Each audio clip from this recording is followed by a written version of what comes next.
Hey Savior, what's up? How's it going? Getting our stream going. Quick. To update my YouTube settings every time I start stream.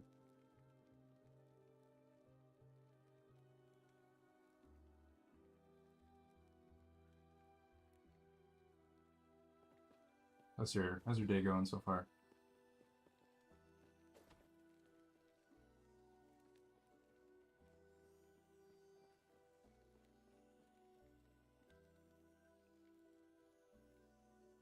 We're good.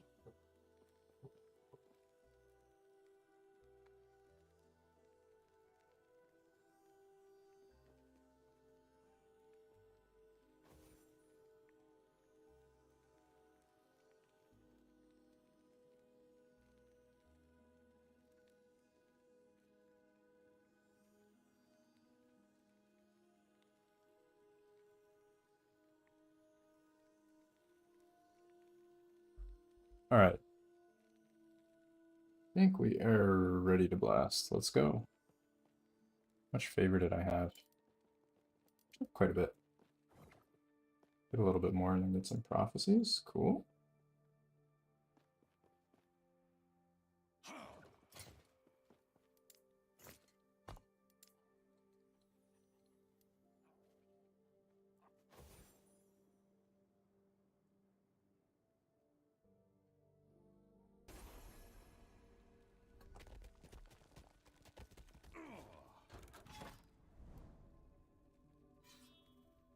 We'll do some XP testing today. See how that goes. We have our war camp beacon. Oh, lag.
It's like 7,000 favor, wasn't it? Let's keep track of that. 45.3. Pretty good. Why am I running so fast? I have a lot of move speed. This is a full move speed setup. We are... Let's see. Should be 160. I don't know why we're on 54.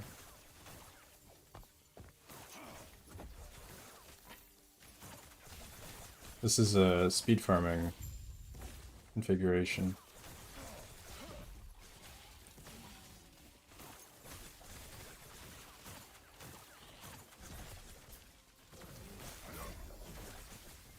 You got a 3 LP ladle, let's go. Love to hear it. You gonna slam it? Have to slam it. It's the law. T7 mana on an Arcane Visage, actually really nice. I might even use that.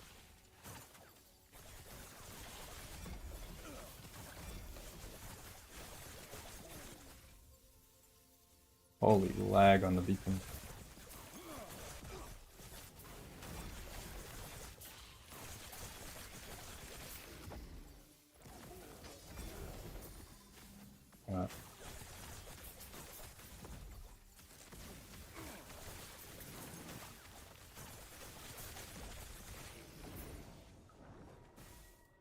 Yeah, it's like 6,000 favor per run. It's actually a lot. You're going too soon? Nice. Hope you have your Exalt ready. Everything good to go. Actually, let's check this out. We have a T7 mana almost perfect with a open prefix on the correct base. This is actually really nice. It's 15% mana plus a bunch of flat. I don't think it's anywhere near as good as Fractured Crown, though. That's way too much mana in Crit Multi.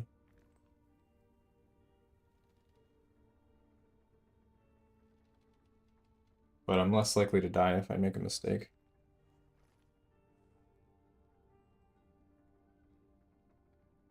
Can craft Lightning Crit Multi on this, but I think it's pretty low range, isn't it? I don't think it's great. This could be a really nice helmet. It could be worth using if I replace Prismatic and get double Phantom Grip, then I could run this.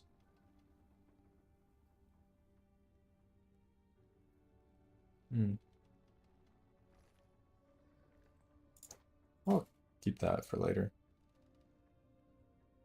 See what we want.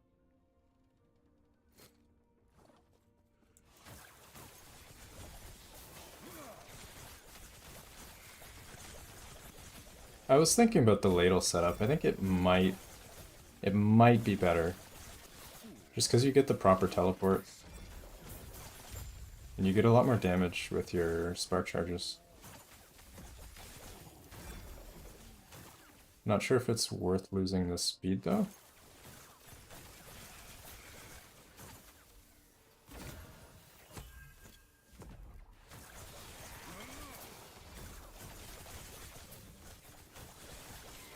Three LP is very strong. Might be worth it anyway. Hard to get a 3 LP wrong orb.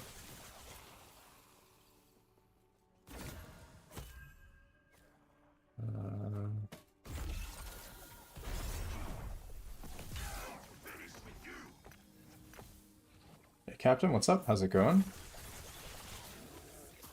How's your farm coming along? I finally switched to a more move speed setup.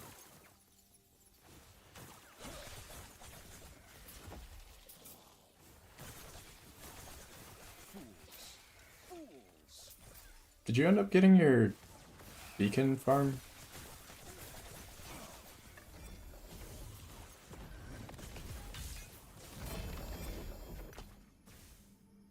You're done farming? This is... Oh no. Yeah, you're a little bit unfortunate. The RNG there.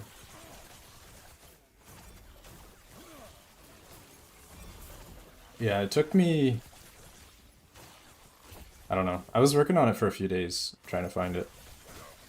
I'm not even 100% convinced it's worth it. I think Ritual Lake might actually be better.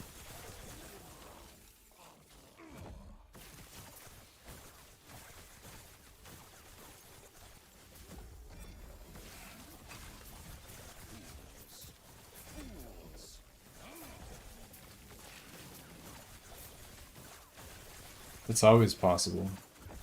The magic of RNG.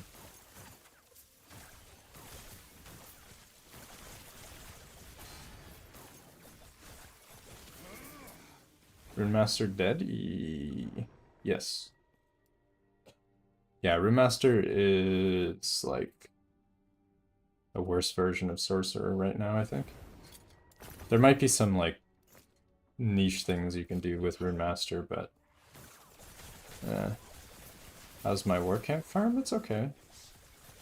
I haven't checked my favor per hour yet, like the math, but it should be pretty decent.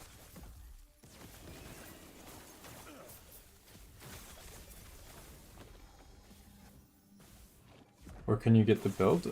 If you check my recent uploads, there's a video on the Static Orb Frostlaw build.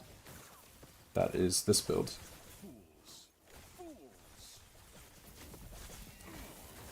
Run the right side of the map? Yeah, I've tried both. I wasn't actually sure which one was better. Right side might be better.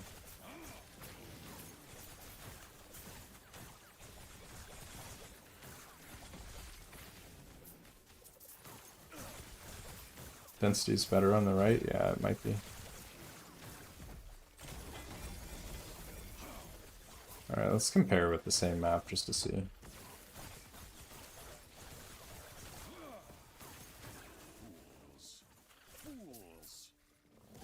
The other nice thing about Frostclaw is that you can kind of like shoot up or down cliffs into a pack of enemies and just clear it. Some of the other builds without as much range can't really do that. Is this a safe build for hardcore? I think it can be. I'm doing 1000 corruption right now with full move speed gear. But if you had proper defensive gear, then it could be pretty good.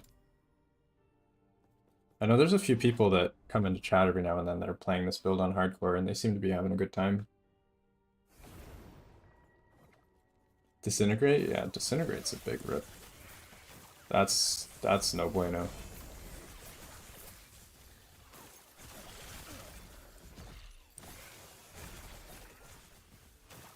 Definitely not a speed farm.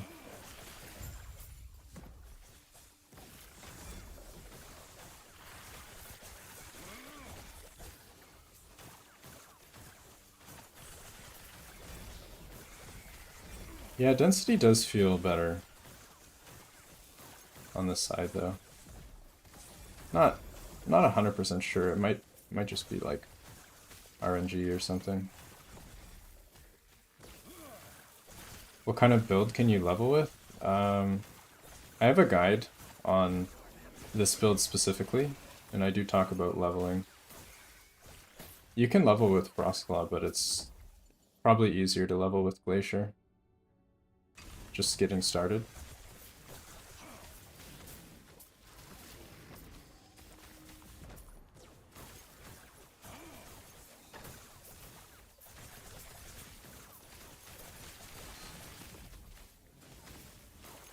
I think I uploaded the guide on this build about a week ago.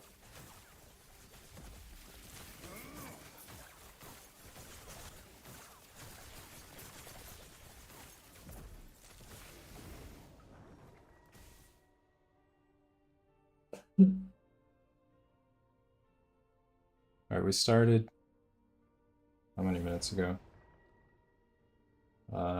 Less than 10 minutes ago, we had 230. I think we're at about 235. 10-ish minutes ago. So we got like 35,000 in 10 minutes. It's not great, but pretty solid still. It's just rough napkin math. I don't know for certain.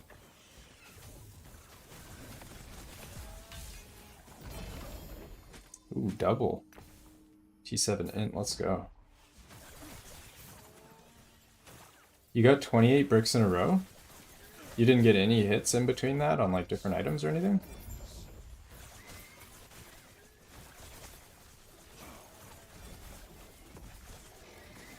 Were these 2 LPs? Or are you also counting 1 LPs? Or are you counting Orion's Eye? Is that what you're talking about? I've only tried once on Orion's Eye, and I got my T5 mana.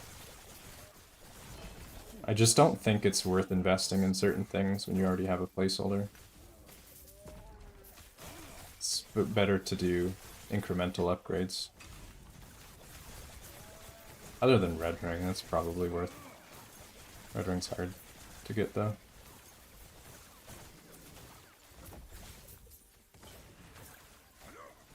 Oh yeah, you slam some like troll items and you hit those. I remember that.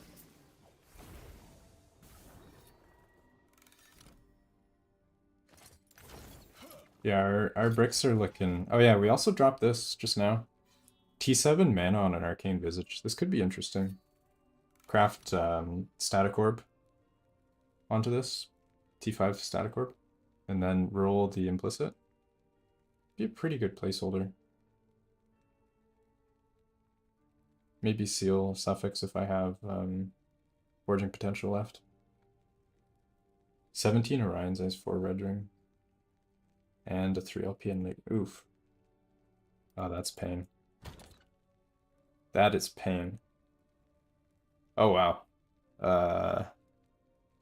T7 armor mitigation and T6 mana. Slam this on anything? I feel like not having int is kind of pain.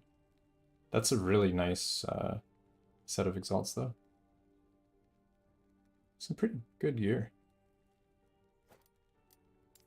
I'll see if I want to do something with these items later.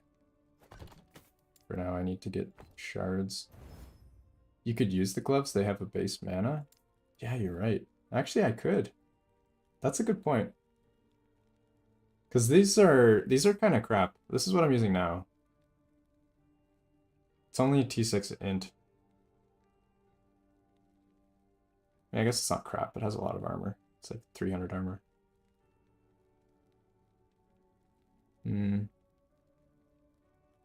Not ideal though.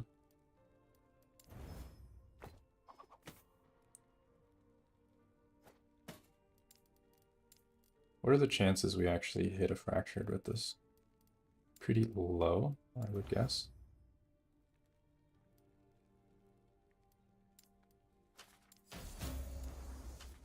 It just uses so much forging potential to add an affix. Why is this 1 to 18 to add a T1?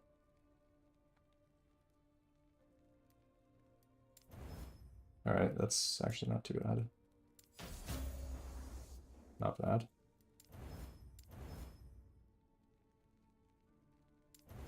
Oof. So we have 10, 16, 17. I don't think we make it. No. You feel like rerolling didn't cost as much? How much is rerolling implicit? 1 to 25? What? Since when? There's no way, they must have raised it. I don't remember it being that high. What about affix? 1 to 15. Why is it so high? They must have. Is intelligence less important for this build? Yes, it is less important. It's still important because you scale your damage, but you're only using Spark Charge for AoE clear. Static Orb is your single target. So you don't need as much int. Where is my thing? Okay. Yeah, you're right. This is a mana implicit. That's actually solid. This is over 100 mana here. Rerolling crystal into 6 base is impossible. Yeah, it is. I just settle for 5. My rule of thumb has basically been if I ever get 1% off perfect, I keep it now. Unless it's something with a small roll range, like a ring, I'll try and roll for 16. But like anything else, I'll just accept being 1 off, because now that we know perfect is literally half as likely to happen, I feel like the diminishing returns of like benefit you get for that +1 is it's just not worth the amount of bricks you're going to put yourself through. Base crit is important, yeah, I agree. But it's hard because like you need to drop a crystal skull with a good T7 as CoF, which is like hard, right? Like you need to get an affix and a base type that you want, and then also roll the implicit and then craft the other affixes is very hard. That is like really rough. Yeah, this is what I have. It's not even the right second affix here either. It's spell damage. I tried to seal it and it crit successed. I think this was like a T2 or something. So that's kind of pain. I haven't dropped anything better than that yet.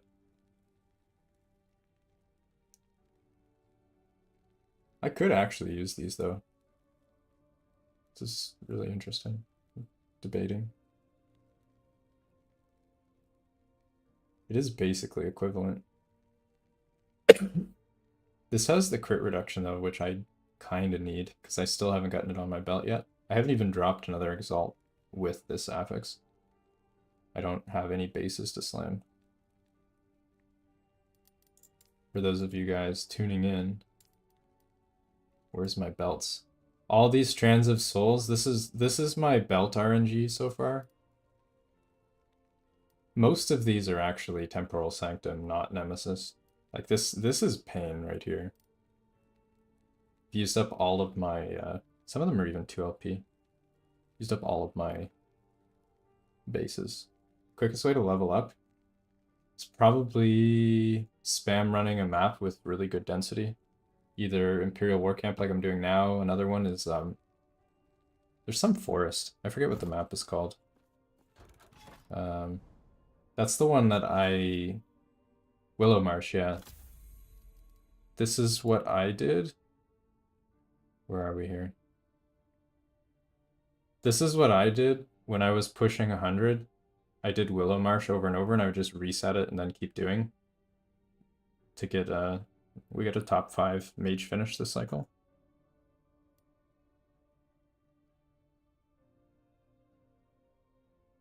Slightly awkward, yeah. That's the problem. The suffixes are always awkward.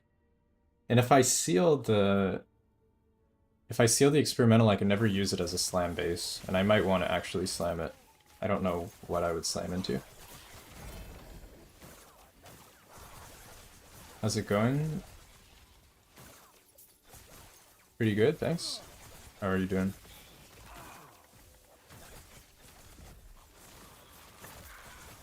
I'm guessing you weren't big into last Epoch this cycle.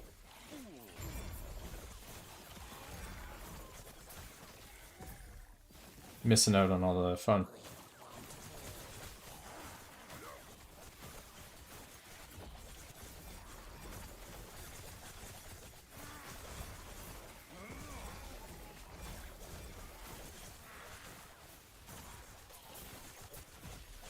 These axe throwers are so rippy. Like they nerfed enemies, but I feel like these are probably one of the most deadly. It's the axe throwers. They just attack so fast and do so much damage.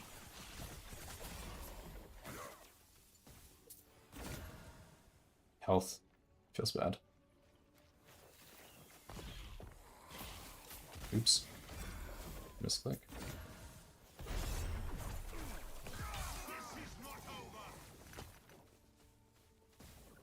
Oh, that was a mistake. Has the corruption grind been made any better? Well, technically, you don't get any benefits to grinding beyond 1,000 corruption anymore. So, I guess in a way, you can grind corruption a lot faster. Catch-up is much better. You can push faster. They added mechanics so that you can like spam run timeline bosses. In general, it's much easier to manage corruption. There's just no reason to go beyond 1,000. Or very little reason. Which kind of makes endgame CoF a little bit lackluster.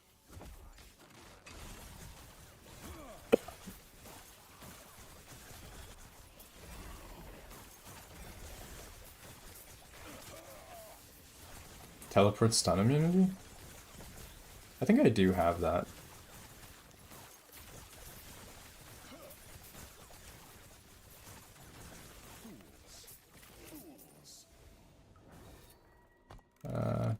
Pretty sure I do, yeah.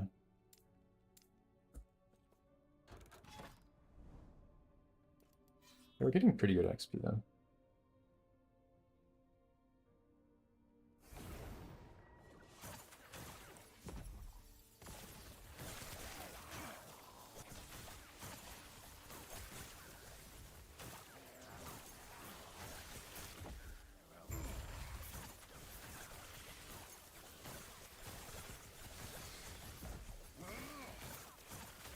See how much difference the mob type in the map makes for how easy it is?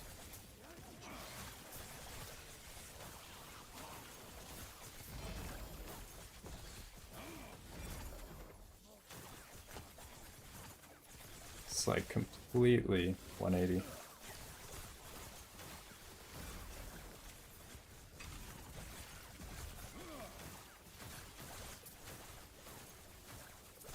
T7 int, let's go. I'll take it. We're actually starting to build up some T7 ints now. It's very nice.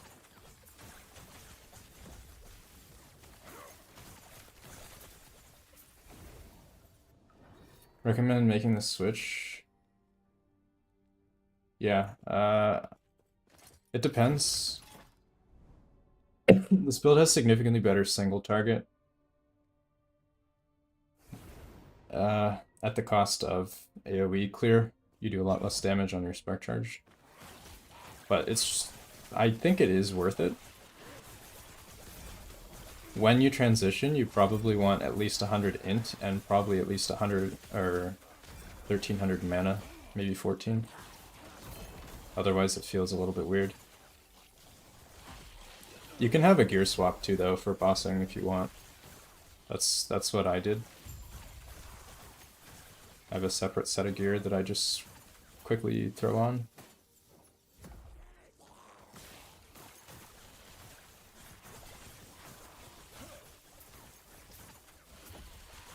You have 120 int? That's the same as I have.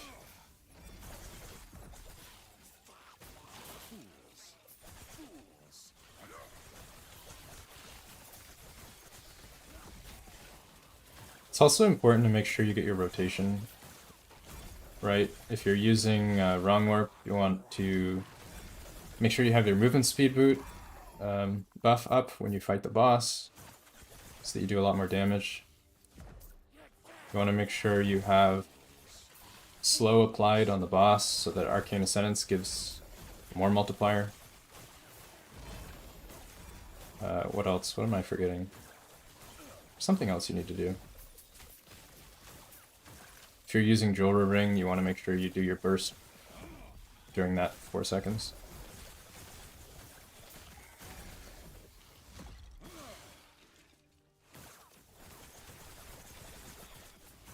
I can do a boss after this, I guess, just for demonstration.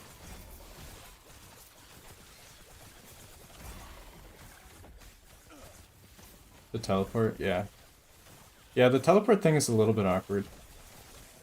Once you have a lot of mana, you don't really need mana sustain.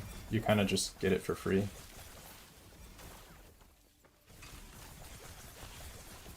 Like, we have almost 20 mana regen per second, and then we get a bunch of refund from our other spells from Archmage. I don't have any mana sustain other than focus, and I'm not really using it.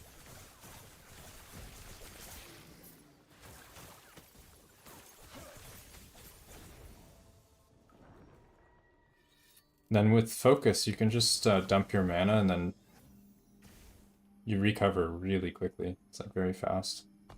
Like almost 200 per second. I have these items as a swap when I do bosses. Fractured Crown. Oh, on the other build? Yeah, I got to 1,000 mana on the other build too. Just getting to 1,000 mana is like a huge quality of life, even if you're not using Static Orb. Alright, let's do a boss. See if I have one. Do I have bird? I don't have bird.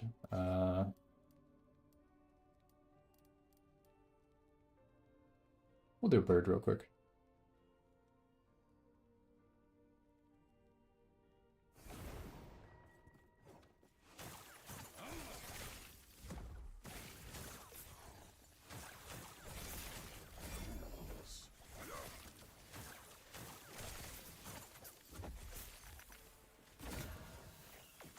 Ooh, let's not get killed by Spire.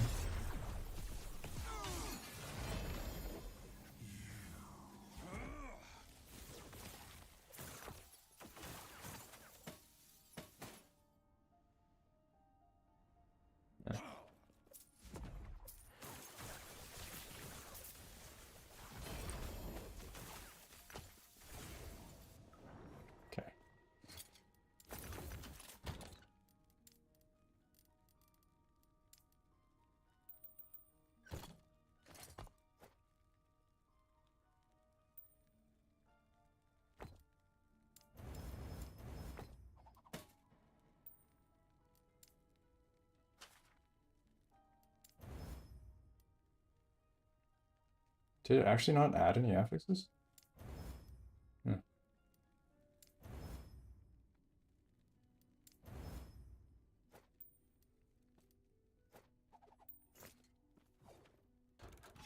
Maybe we can do bird. I have prophecies to proc. Yeah, a couple. We'll try with Harbinger as well. I don't think my setup is good for that right now, but we'll see.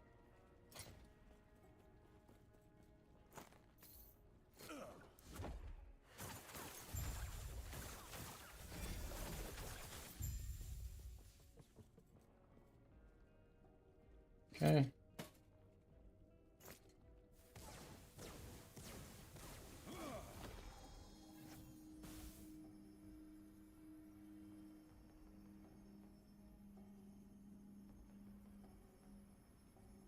Boost up your mana.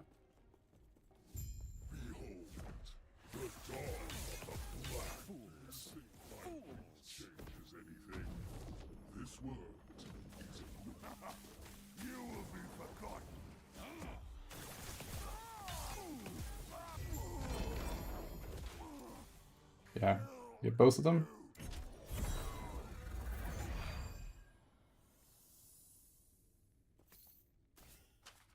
Yeah, and this is... I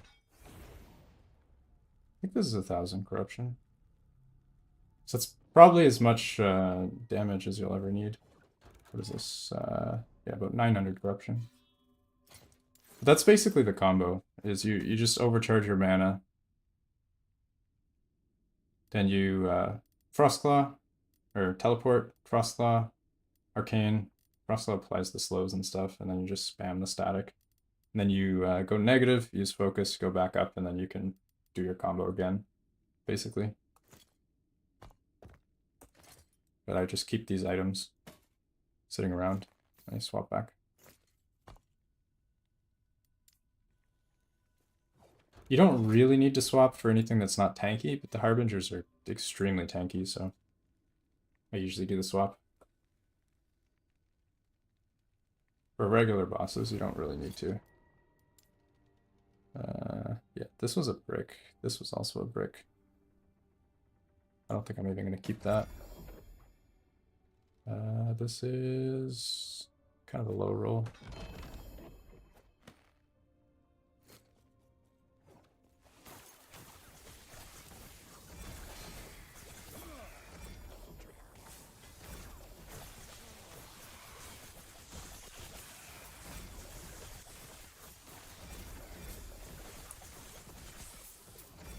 The only difference with this build and the other is you just try and get a bit more mana. Everything else is the same. Also move speed as well, because of Wrong Warp. Both very good stats.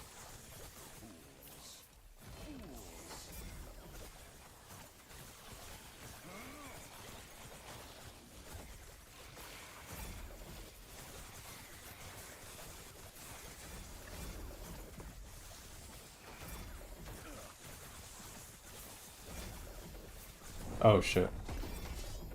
DOTs still do a lot of damage. Oh, I was in the poison and the storm. That is my fault. Yikes.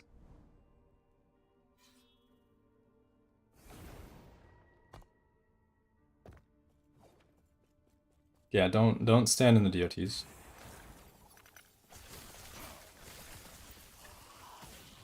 The new deathlog. Yeah, the new deathlog is pretty cool.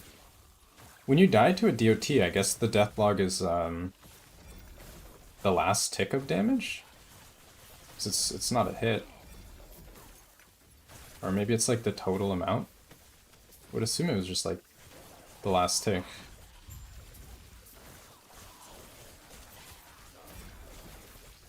And also, does the number show pre-mitigated damage? Because sometimes the numbers seem really high.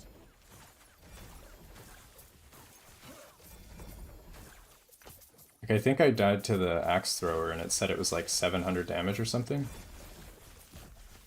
They shouldn't be doing that much.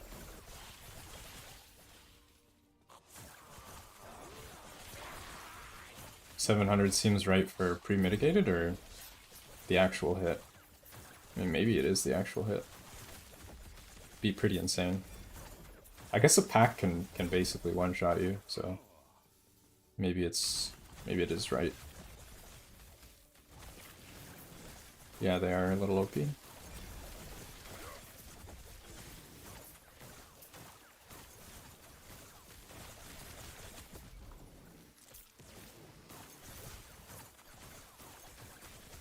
Overconfidence, slow and in cities. Yeah. True. That's why I could probably never play hardcore. So eventually I just go into autopilot mode, stop paying attention, and then I die. So I guess you have a different mindset when you're playing hardcore, but it's not how I play.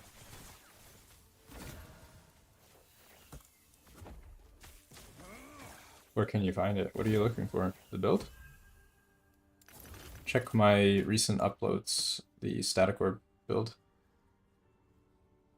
What do I want to throw in here? We have two pretty good rings here.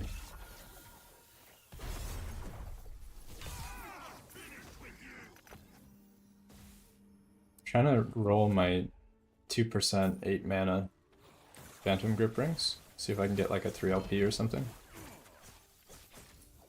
The dream.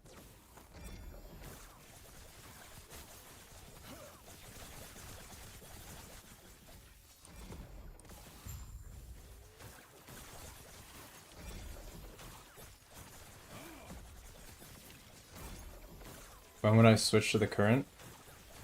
You want to have probably about 100 int and something like 1300 mana. Otherwise it's probably not going to feel great.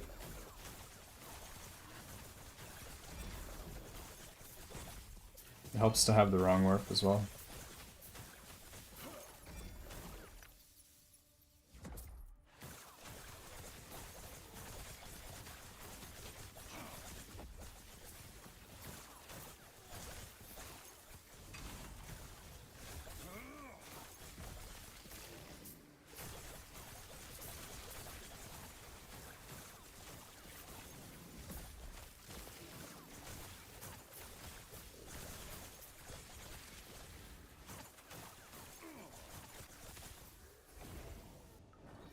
Probably grab some prophecies.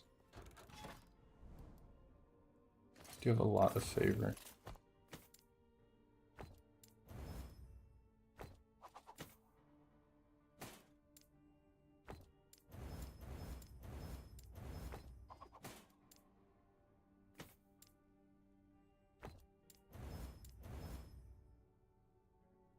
%less for static art? What is the math? Because it would depend on how much move speed you have, how much flat damage you have elsewhere, how much mana you already have. Because Ladle gives you a free affix with Shred. It gives you 48% more damage. It gives you cast speed, which is not that big of a deal. Cast speed doesn't really matter.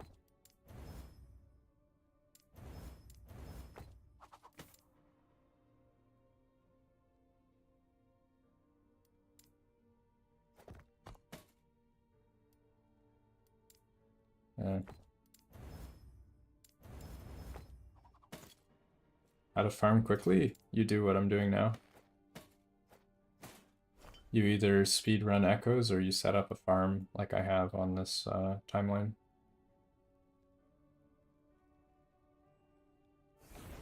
Soon both Confluence and Grimoire? I feel like 150% move speed for both is not really a fair comparison. If you're going for one-shot setup, you wouldn't take move speed. If you're going Ladle, you would probably spec out of move speed and get something else instead.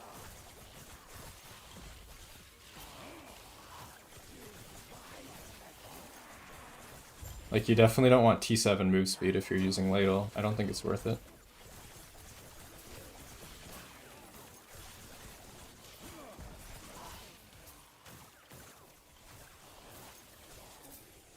I feel like you'd have to like completely change the way the build is optimized, comparing Ladle to Wrongwork.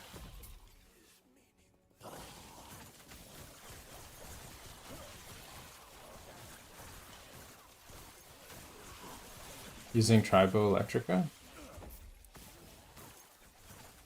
Yeah, that might be okay. It has a lot of base damage. It's probably fine. It's a good stat stick.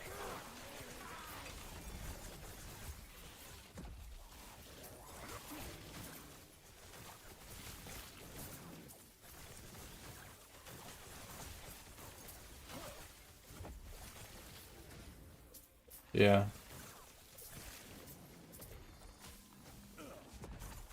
What if you compare the Marina wand?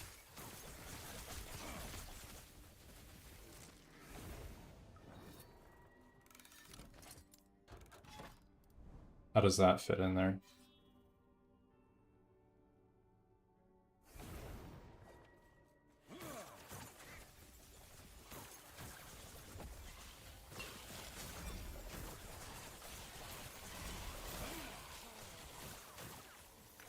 I feel like when you first load into an Echo, the move speed like bugs out for a little bit and it doesn't start building up.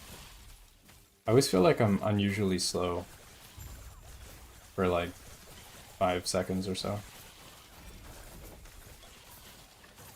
It's like it's not giving me the move speed buffs right away.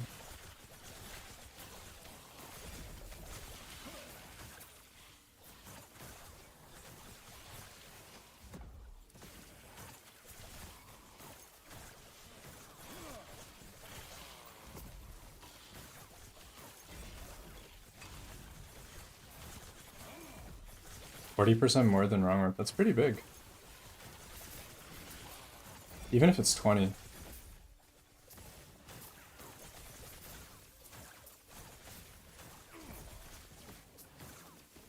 It loses you damage because of how much move speed you have. It's a little strange. There's something else.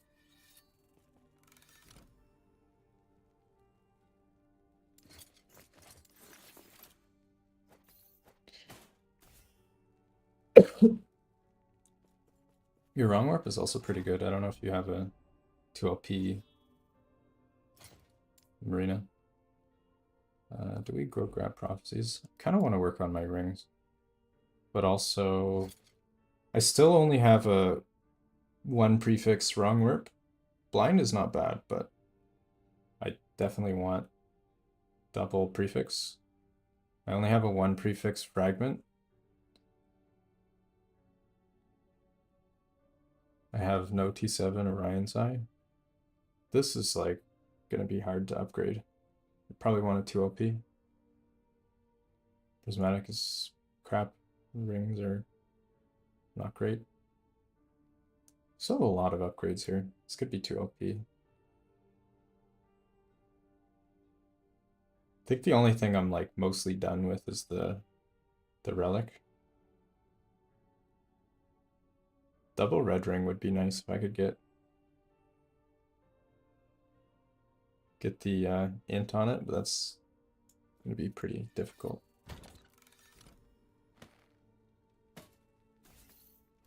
So 1LP, yeah.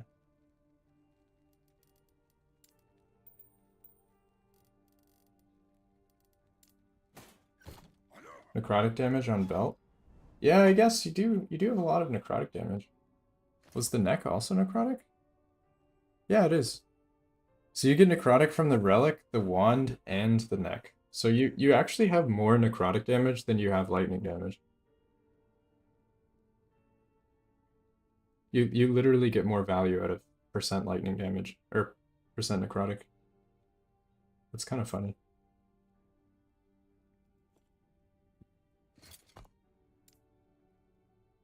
Does anything scale to lightning specifically here? No, it's all generic, so it's fine.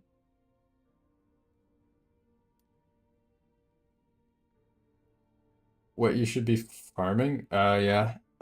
If you're trying to farm your gear, don't don't take the Exalt prophecies because they're not efficient. It's better to use your favor on uniques and then just spread your favor amongst different uniques and then slam Exalts as you find them. If you spend your favor on Exalts, you end up needing a lot more favor to get anything. Yeah, let's go get ring prophecies.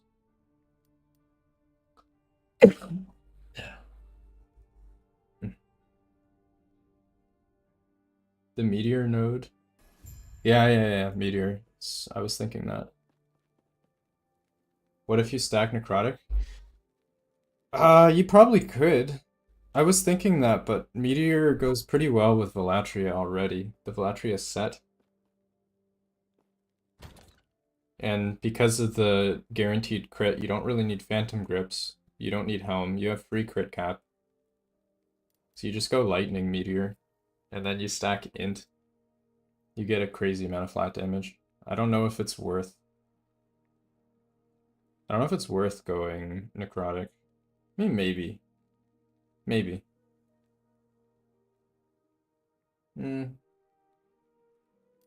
Not having to be stuck with those set pieces could be good though.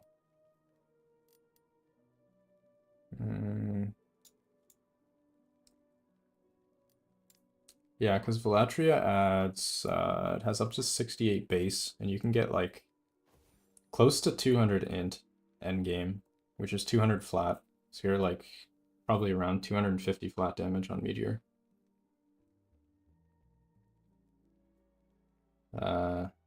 Yeah, I don't know. Being stuck with the staff and helm though. I don't know if you'd be able to get better value elsewhere.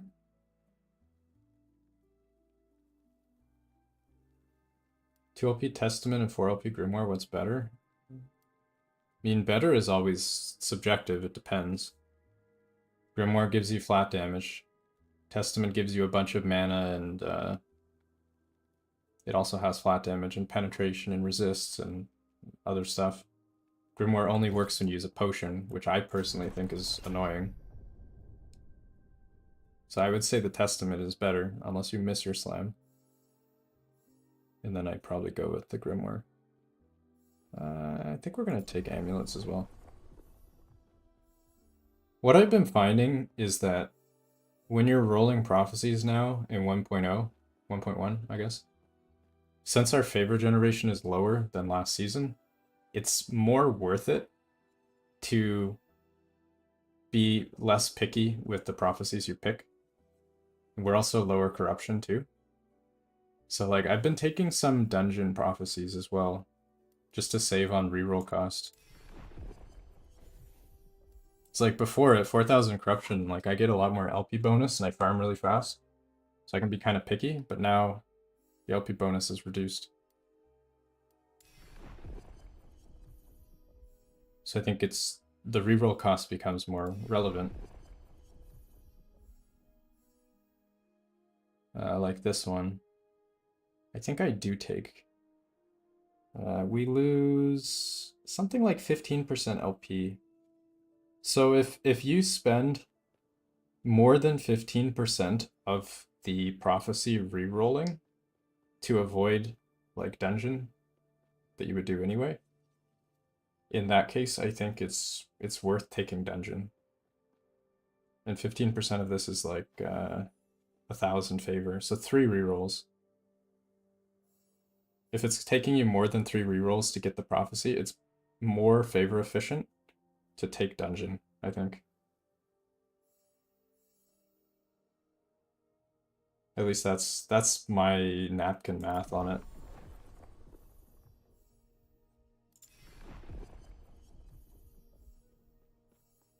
Amulet from boss, sure. I don't even want amulet, but we'll take it.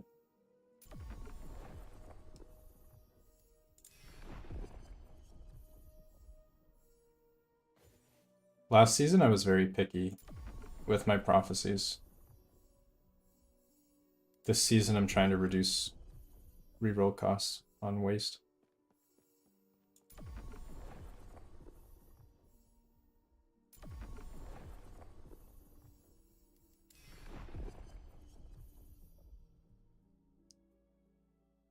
The efficient way to farm favor. Yeah, I agree. It is annoying.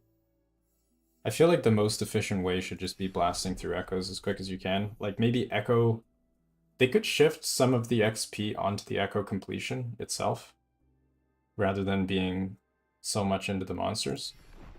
Like you get some baseline amount of XP when you complete an echo.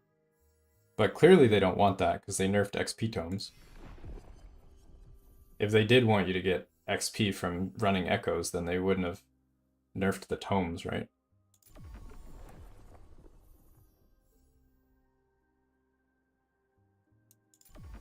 That change still feels like really strange to me. And also like this whole thing, like the whole change to XP scaling, right? It was kind of to, like the goal was to bring CoF players early on, like early in corruption, up in power, like have better item acquisition, and then bring min-maxers down in power. Like the top end and the low end of favor farm is supposed to be closer. But I don't even think I agree that that's what happened. Because of the XP tomes being so nerfed, which used to be the majority of your favor in low corruption, even with the 60% buff at rank 12, by the way, which new players still don't even have yet. I think overall you end up getting slower favor gain.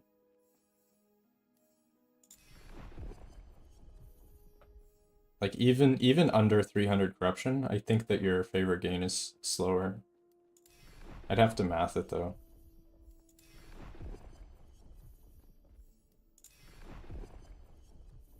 Feels bad. Feels bad, man.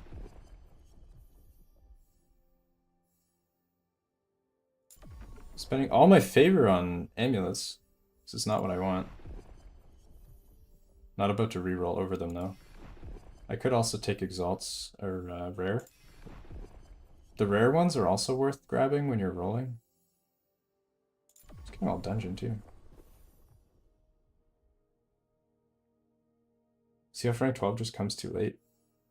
CoF rank 12 comes around level 100.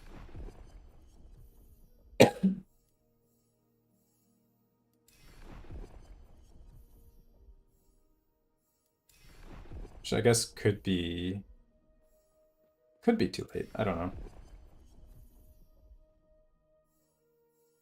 Yeah, I did too. If you spend all of your favor, you should get rank 12 around level 100. Not a PoE player? No, not really. I played PoE for years. I have like over 10,000 hours in PoE. I used to make PoE builds back in the day. But that was years ago.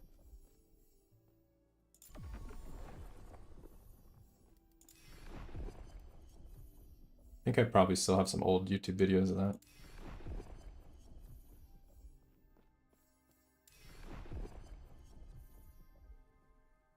A huge extended period of time where you're just holding on to favor and getting loot. Yeah. That's what I found too. I held favor until rank 10. And then I just spent all of it and instantly went to rank 12. It's kind of a weird experience. It's like, oh, I can hold off and get more loot later. Because it's not like the favor that you're getting is going to make any difference for your gear up until that point anyway. So you might as well hold off. Like the CoF is just so like negligible until you get pretty deep into the end game. Like leveling CoF is like by the time you proc your prophecy, like you've already moved on. Whatever you're looking for, you've probably found an upgrade by then. Yeah, 12 is like the huge power spike. 3 LP wrong warp. -5 is pretty good actually. -5 I think is better than -4. So you just take out Gift of Winter. I have a -4 and it's kind of a rip. Because I still have to take out Gift of Winter. But I have a higher cost Frostclaw. It's not great.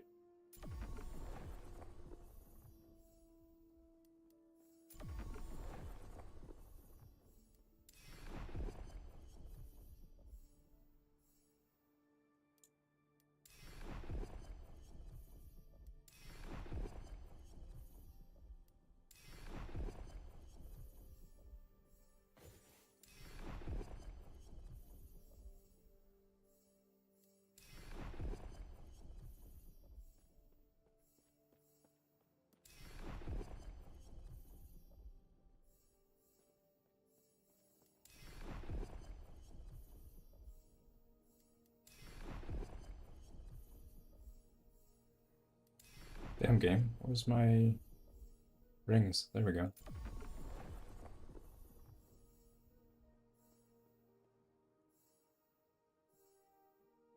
Ask and you receive, I guess.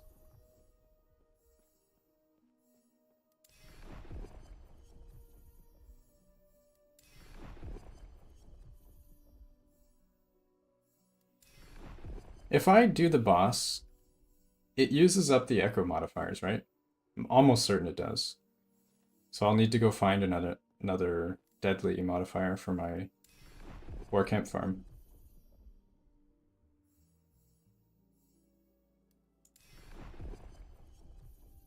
What build can you use for the beginning? You can use Glacier for leveling.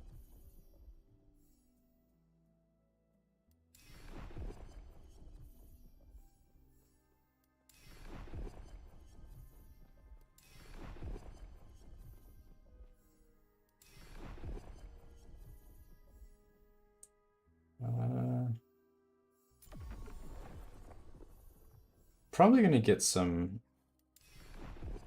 Orion's Eyes here. Maybe. Maybe not. Pretty rare. Yeah, lightning conversion is a bit of a trap. I think in general, people are very confused on elements. The two biggest questions I get the most often is like, what do I do about Gift of Winter? Can I drop it? Can I not convert to lightning? And the other question is, why are you using Confluence of Fate? Because it adds non-lightning damage. Like, those are the two #1 questions. So I feel like the game probably doesn't explain damage types very well. Even though it is in the game guide, to be fair. But a lot of people don't even know about the game guide. How much armor do you try to target? I don't really target armor, like a number specifically. Having armor is good. Armor is very strong. But I'm not gonna, like, gimp my build to get more armor, if that makes sense.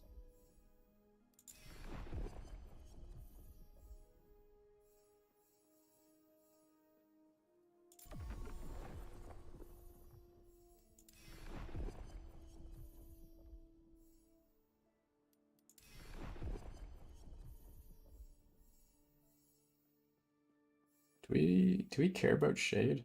I don't think I have any other shade prophecies. I don't feel like farming shade. I'm gonna skip.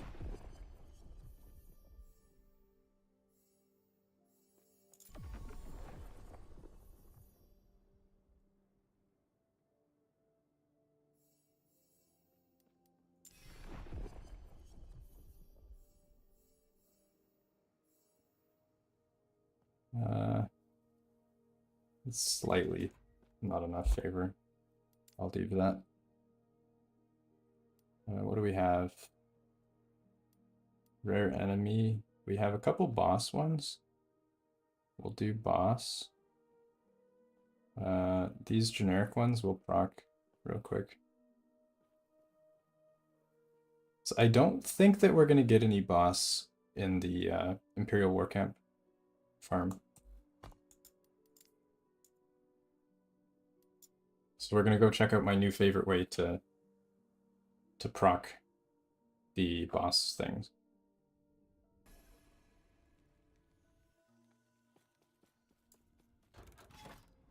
$874. Actually, do we have a higher one? This might be 1,000. Yeah, there we go. This one's 1,000. All right, let's do that. Yeah, don't rearrange your character to fit armor in. Like, prioritize armor. Like, these are my favorite glove bases because of the armor. It's good. But, like, you don't want to be sacrificing your main stats. So, like, intelligence and mana, don't sacrifice those. You kind of have, like, a limited amount of places that you can get armor. Let's go damage for this, so it's less annoying. Oh, that's a one-shot? Alright. That's pretty good. Let's see what we have. 4 LP, 3 LP, 3 LP, 3. This seems like a lot of 3 LPs. It's kind of strange. Some time glasses. You enjoy the... Yeah, the time... The time thing is nice with the immunity frame. 2% with 8, we'll take it. 2% with 8. I'm starting to think that the rank 12 CoF bonus that gives you double drops is not exactly...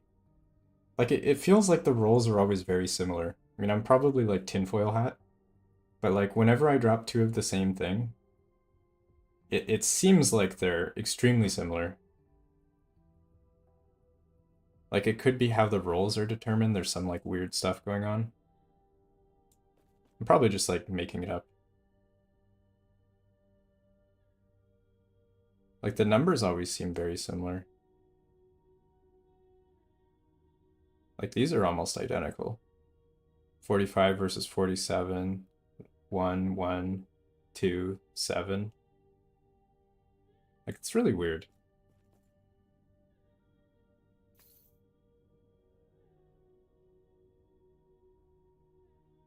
They drop 2? I'm pretty sure they always drop 2.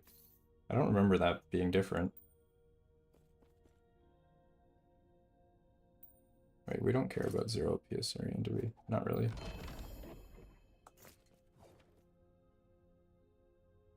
$60 mana. Alright.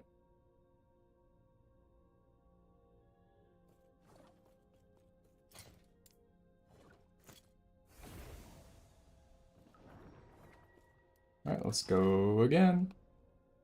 This is definitely the best way to get boss kill done, by the way. Like, people always say to do Abomination, but I feel like this is better, because you don't need to deal with the boss right after.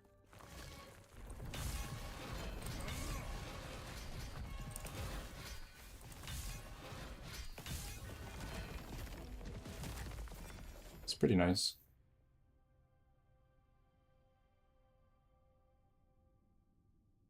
%, 8. Let's go. Only 1 LP though. Was bad. We need the 3. 11, yikes. I think we finished boss, right? Oh, I do have a Shade. Prophecy. Okay, I'll do Shade. We still do have boss as well.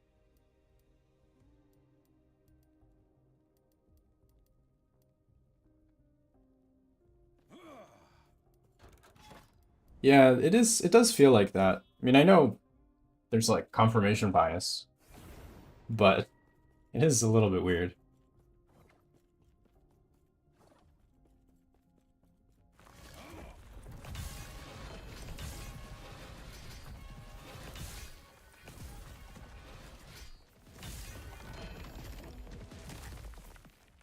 Oof. That's a disgustingly bad roll. Wow. Absolutely terrible. Sad Orion's Eye. What is this? I mean, I'm gonna throw it in the Nemesis, but come on. This is why we need a Divine Orb. This is terrible. Really bad.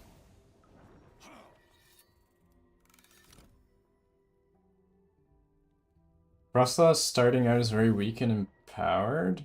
Something is not right, because it should be extremely strong early on. Like, that's one of the strongest starting setups that you can have. It needs a little bit of gear to scale into like high corruption, but early on, you should be having a really good time.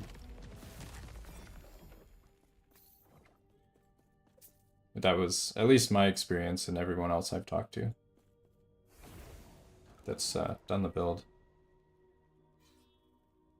Okay, can we do shade? Can do shade, I guess, right?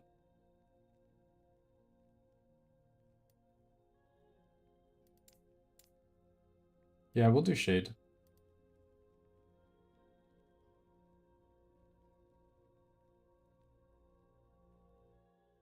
Yeah, exactly. I mean, as far as builds go, this is fairly tanky for the current state of the game.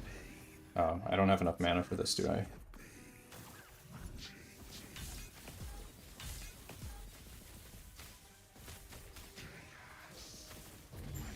Oof.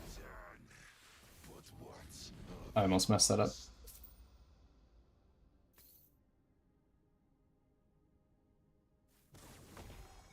So 15.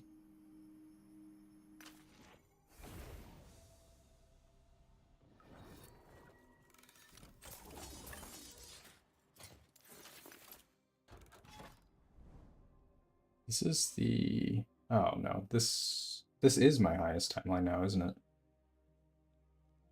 Right? I feel like it is. Is this build on my channel? Yes. It is on the channel. This one's 897. Let's push this one up then. Or we could just do another shade.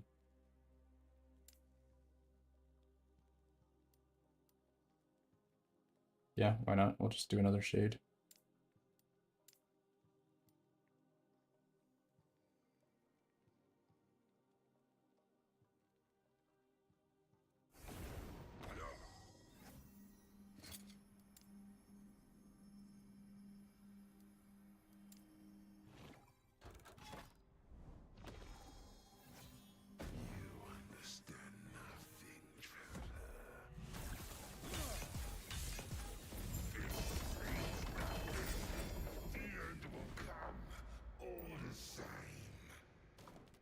Let me check my filter, just in case.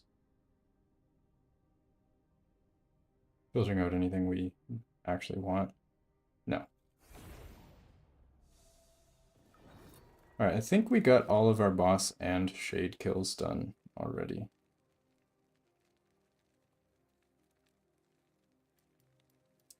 Yep.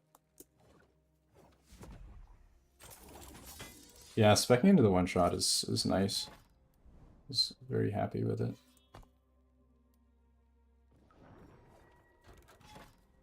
CoF better for min-maxing? No, definitely not. Merchant Guild is way better for min-maxing.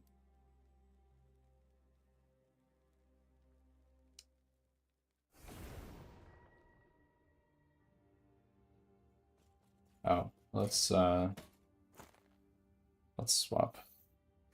There we go.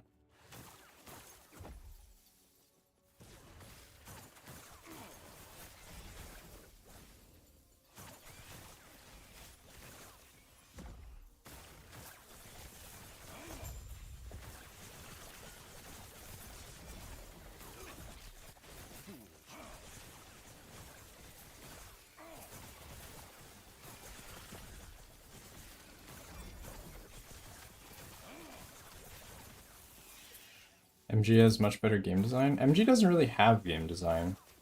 It's just trade, with like various parts of trade being locked away. The way MG is designed is like kind of with CoF in mind. But it also doesn't need to be designed.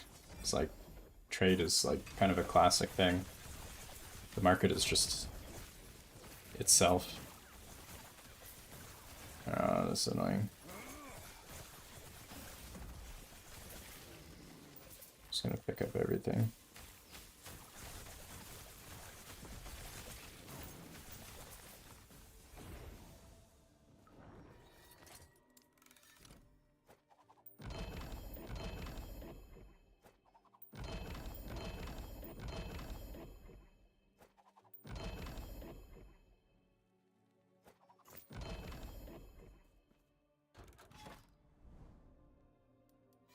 Fair. Yeah, that's fair.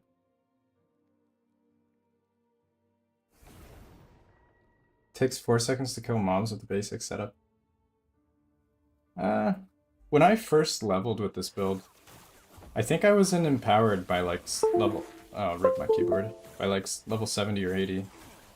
And it was quite strong. I didn't really have any issues.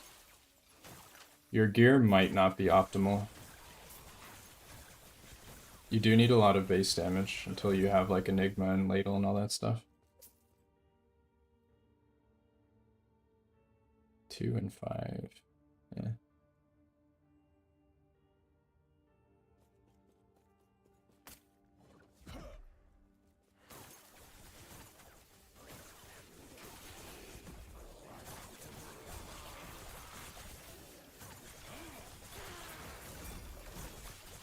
Is there anyone that can help you farm favor?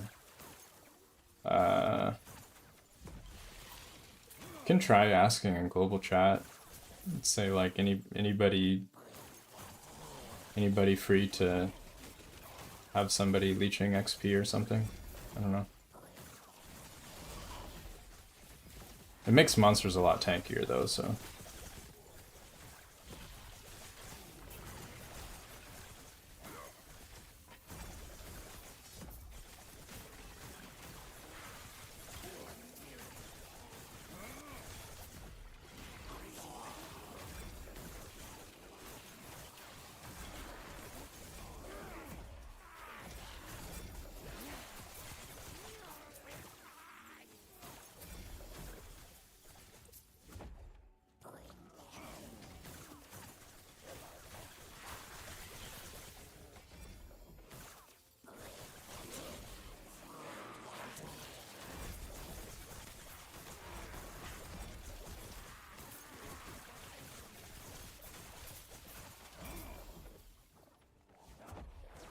Lightless Arbor is okay. Yeah.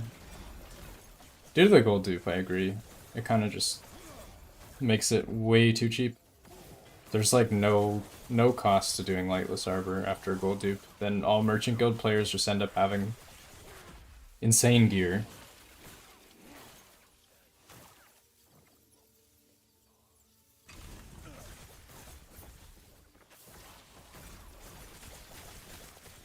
That's sort of like the problem. Whenever there's a gold dupe, the value of gold becomes basically nothing. And then it incentivizes people to run Lightless,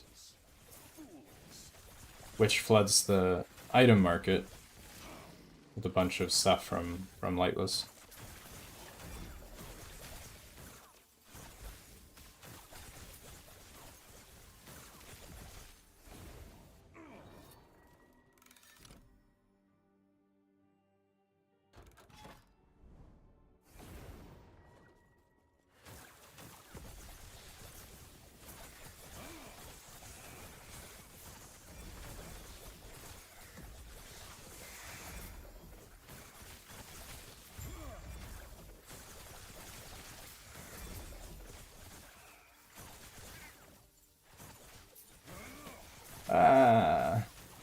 I don't know.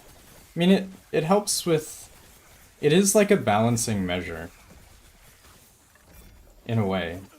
Like, Lightless Arbor does remove gold from the market, but the problem is, like, the gold is just so far detached from the price of Lightless that, like, the process of gold being removed...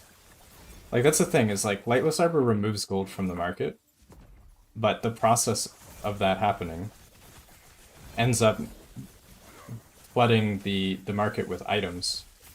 Like, you go from one problem to another, where it's like, instead of like a huge amount of gold, there's now a huge amount of items.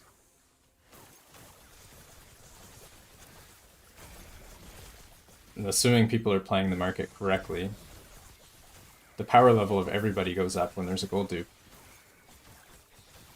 So whatever item you find, you can sell for more, and then the items are, you know, the lightless, whatever, works on the other end.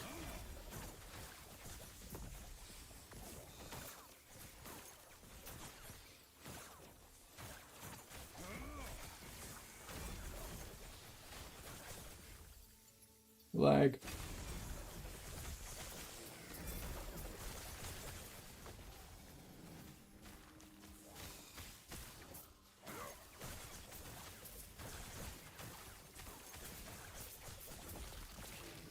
Yeah, there's more gear than there should be.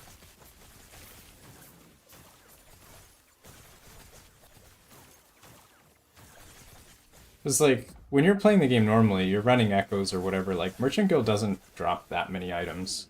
But, like, you have trade, that's the balancing factor, but, like, Lightless Arbor is... it's creating items that wouldn't otherwise exist. You're, like... in a way, you're kind of duping. Like, it's sort of... oh, shit. Oh, no. I was not paying attention. This is a problem. I think I can fix it. I think we can fix it. Figured I would do that at some point.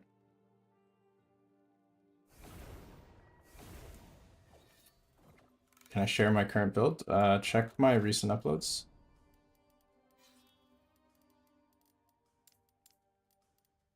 Yeah, we need to revert.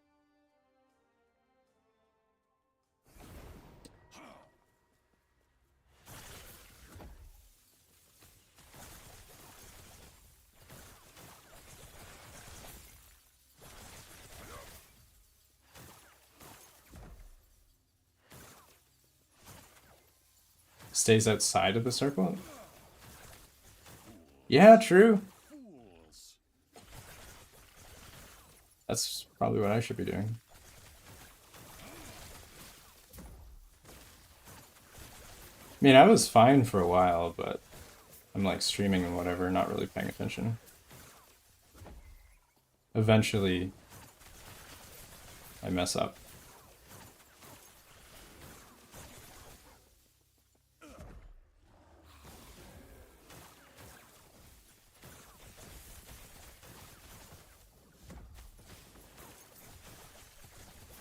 Yeah.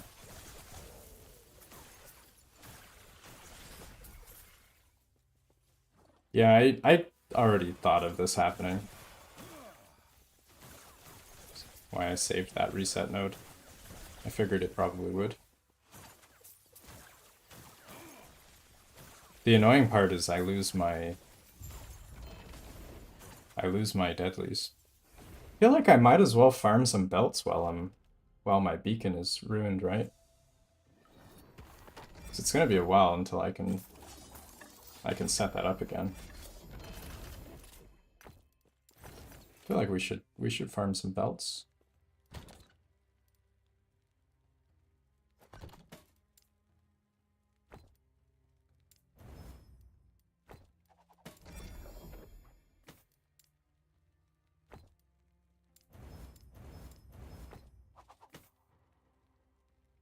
Attach favor to different activities, I agree, yeah. It is a bit yikes right now.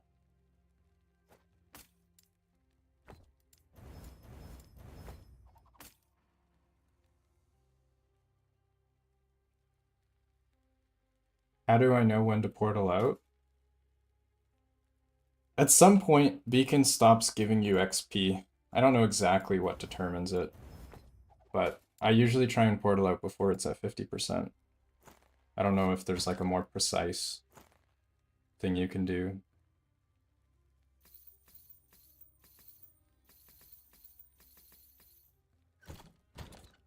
Yeah, since our thing's broken anyway, we might as well farm belts, because that's what I've been skipping on.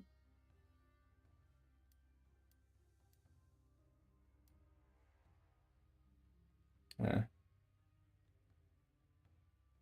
Yeah, the Pinnacle boss is like kind of disappointing for CoF. I mean, Merchant Guild, they can sell the stuff, but I think so many people farmed it, the stuff is probably not worth anything anymore. Plus, a lot of the items are not even good.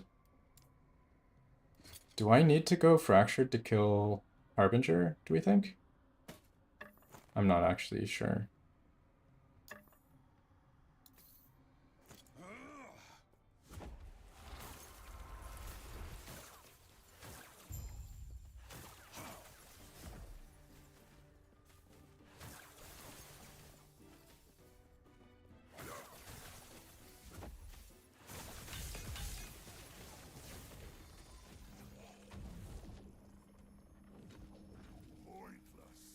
This guy's kind of far.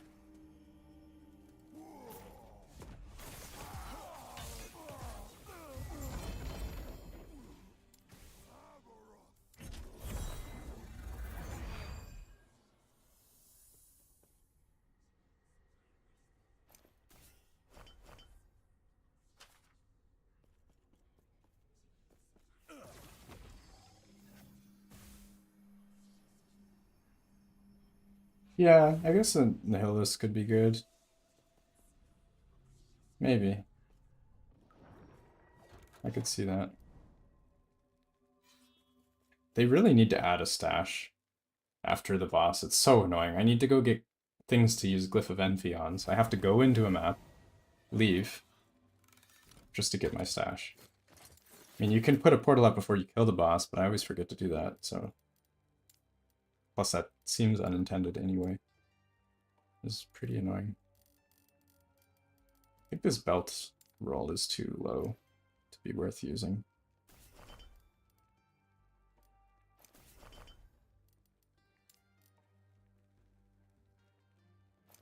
Teleports them to end a timer. That's pretty rough.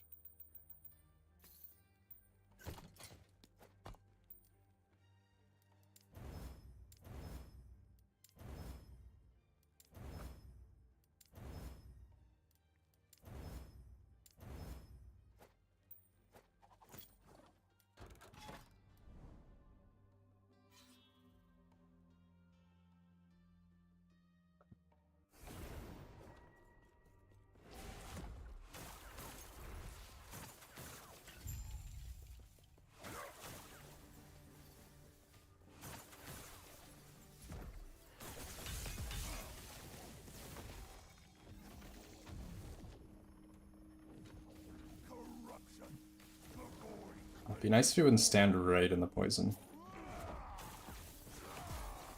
What? It didn't get stunned. Hello? Alright. I must have been too far, maybe?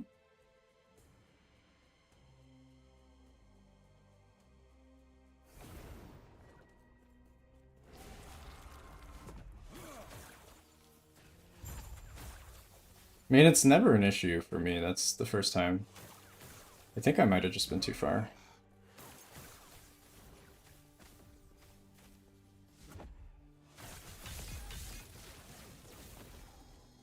It's also really awkward when it spawns outside of the arena.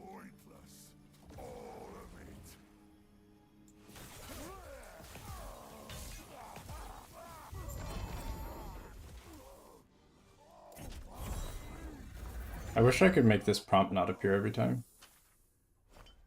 Since we have the role we want already.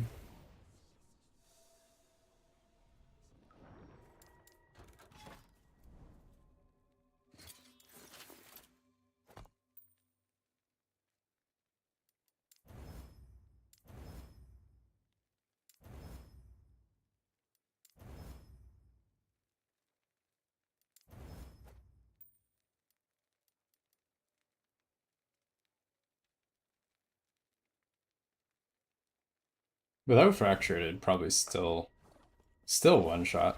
I don't have mana rip.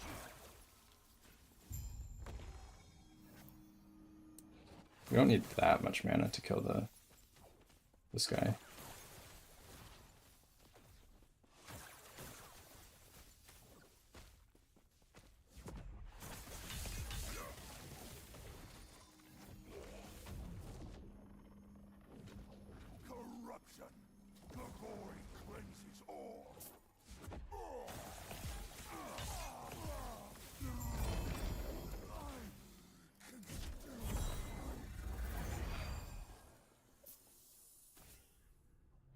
One LP.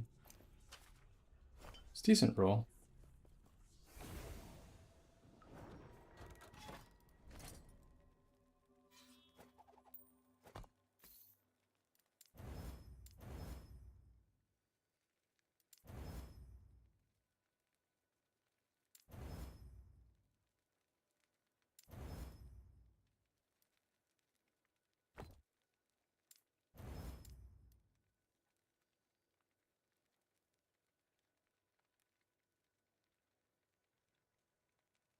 If your Void Res is cap, you'd be able to face tank.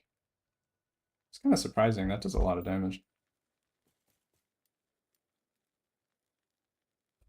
The little triangle, purple triangle thing.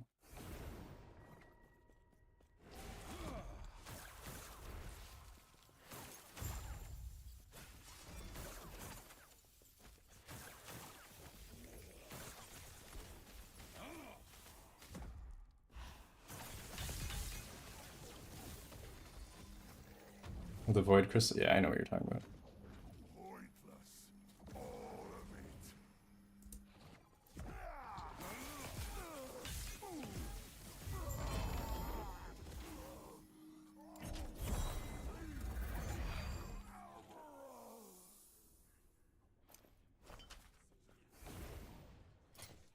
It's nice they give the Glyph of Envy on actually killing it.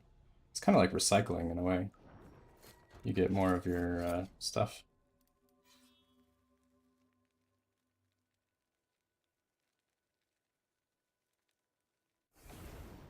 No good belts yet, though.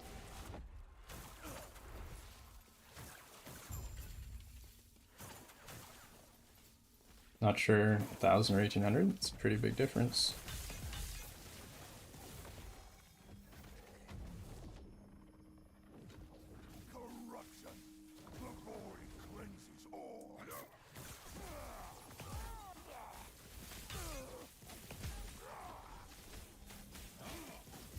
Oof, that was close. I was out of range. Had to cancel my Arcane Ascendance. Ooh, look how terrible that roll is, wow. It's impressively bad. We'll keep that for the collection. The museum. Does Orbis scale? I'm pretty sure it's the corruption you're at. And yeah, I agree. I think it's based on where you get to. Because I know the drops are that way. If you get to 200 corruption on the kill, it'll drop, or it can drop Omnis. So I would think, maybe not. Maybe not for the drops could be like a separate logic, maybe. What's the main current issues with Oh my god. There's so many. Main issues, I think rolling prophecies sucks. Like the lenses are not great. Like for example, we have blocker lenses, but even if you want to only run monolith, the blocker lenses are still worse, like favor per item. Like best case scenario, blocker lenses are still crap. So you only have like 3 lenses you could ever consider using, which is like, that's kind of lame. Like what's the point, right?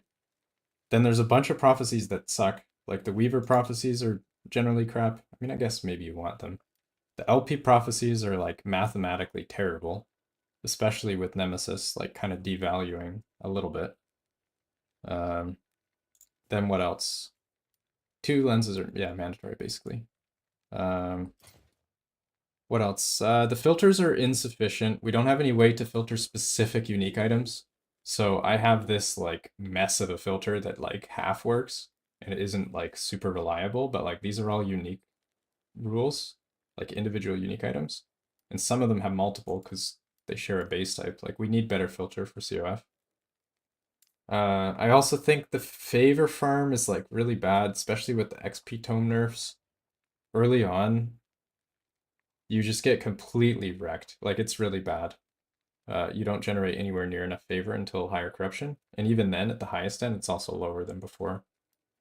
Another main issue is you have no reliable way to farm specific exalted bases. So if you want Crystal Skull, for example, you don't really have an option. That's another really big one. You can filter for CoF drops for Ring of Ascendance. They changed that in a recent patch. That was one fix.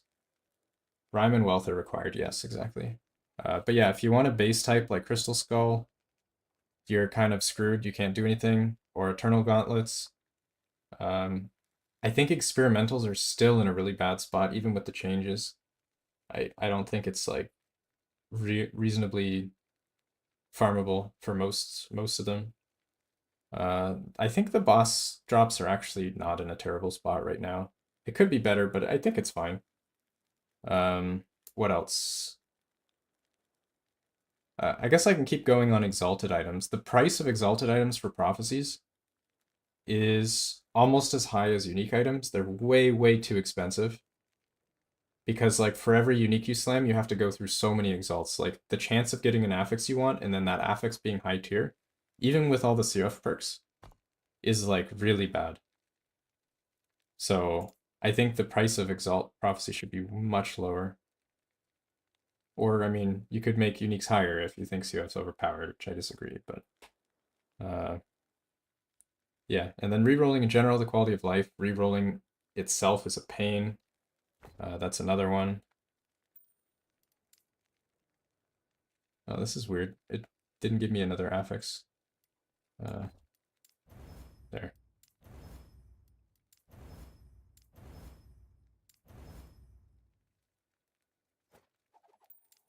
I don't know. I have other stuff, but those are the ones that come to mind right now.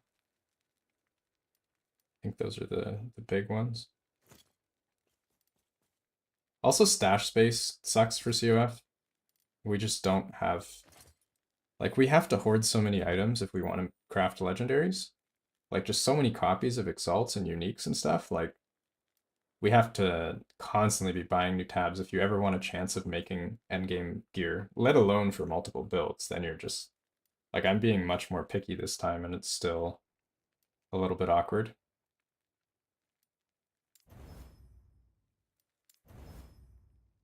Move the prophecies to evolve. Yeah. I agree. I agree, yeah. Like, this prophecy has been completed, and then you go somewhere and you redeem it.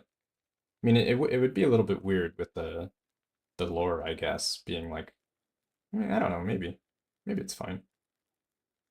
But yeah, I agree. Having them just pop out wherever you're doing it is, like, absolutely terrible.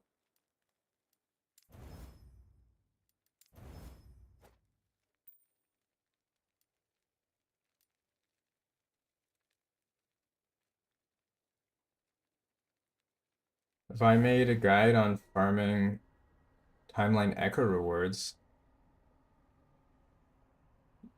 what do you mean? You don't do timeline echo rewards. It's a trap. The timeline rewards are like a huge noob trap. They're not worth your time.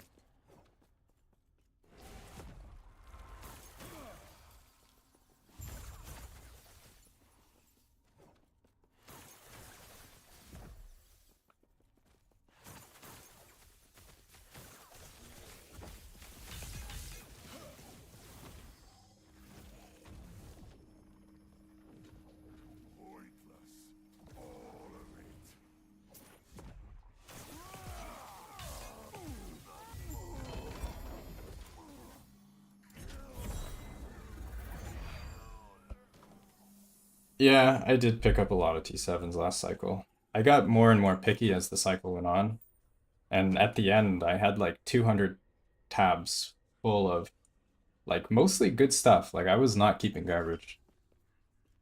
Like this was like 200 tabs of like, these are T7 ints for my build. These were like 3 LPs, 4 LPs.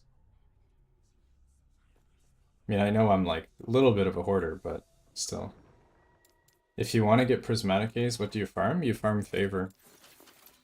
And then you take prophecies. If you're merchant guild, you farm gold and then you buy it. There's no like proper way to target farm. Like the echo rewards, they give like one item at a time. It's like it's actually a joke. Like they're so inefficient.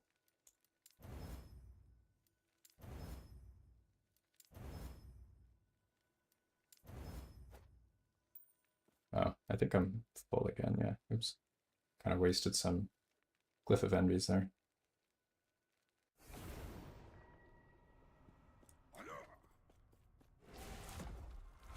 So many jewelry prophecies. You have a whole tab of 3 LPs. That was me last season. I think I had more than a tab, just like full of 3 LPs.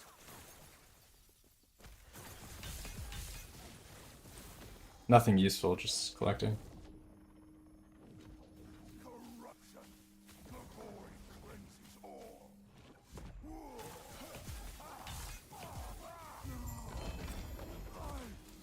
The Architect? Are you talking about...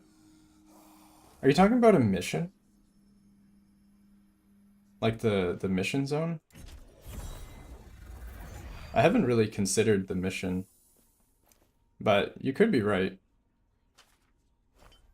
Yeah, I haven't even thought about the side quests. Maybe. Maybe. Ads. Oh man, the ad timing is terrible. Have we got anything?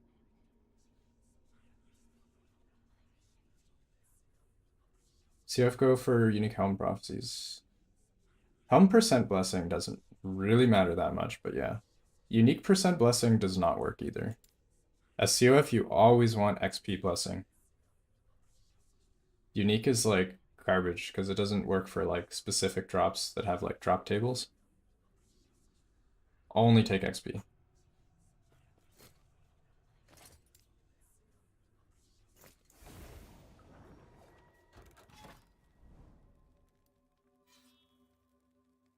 Yeah, I could probably look at some of the side quests because they're sort of predetermined and they are affected by echo modifiers, I'm pretty sure. So there could be potentially a good one. Would be interesting.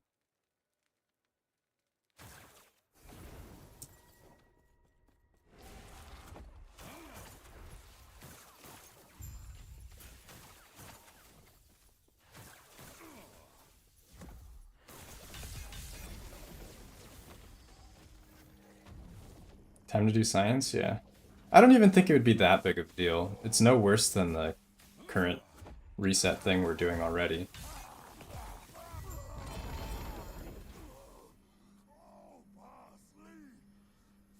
The early X, yeah. I didn't really use it, to be honest. Yeah, no problem. I'm glad I could help. I think there's a lot of misinformation around those because that used to be how you farmed stuff pre 1.0 before we had factions. I think the echo rewards used to make a lot of sense. But now like you have this like a unique item. I mean like think about how little value a unique item has, like any random unique item as COF, right? Like just running this echo, I'm gonna get like 5 to 10 uniques worth of favor. Like one unique is like so like actually worthless. And the uniques I get are all targeted because of COF. These nodes are like you could multiply them by 10 and then I think they might be worth doing.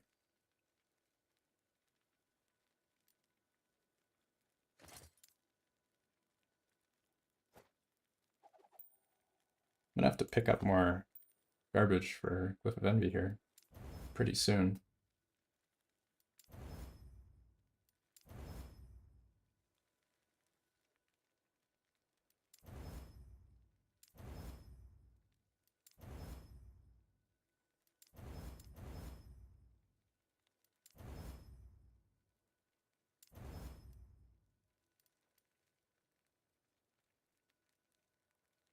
Probably it won't be that good. Maybe. It is a lot of XP. You could be right.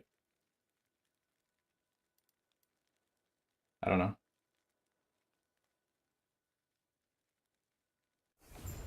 The item type? I don't know. I don't think that they're ever worth it. Like specifically targeting them, like going out of your way to target them it's not worth it. The XP echoes used to be the best ones, but I don't even know if they're worth it anymore either. It's probably better than anything else, but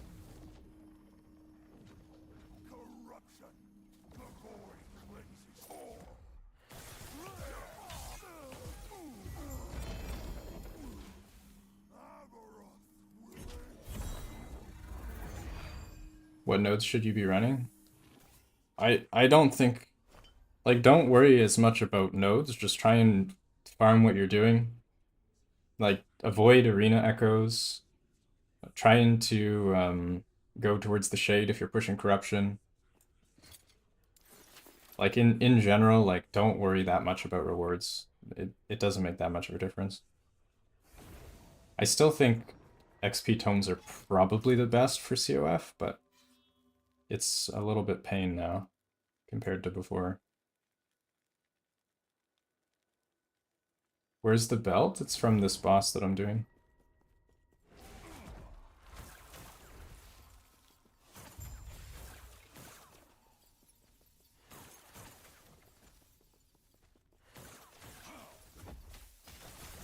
Yeah, I guess you're not really going out of your way. It's more just like, if you see a good reward, but it's on an arena echo, it's probably still not worth your time.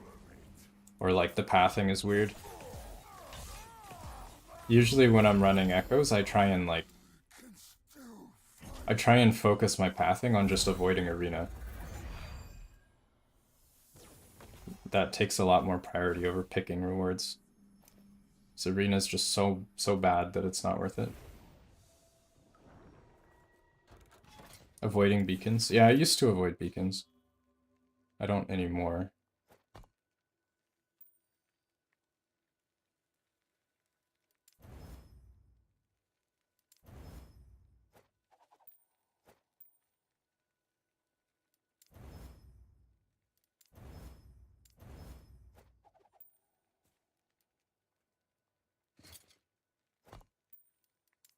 How many of these do we have? We have a lot.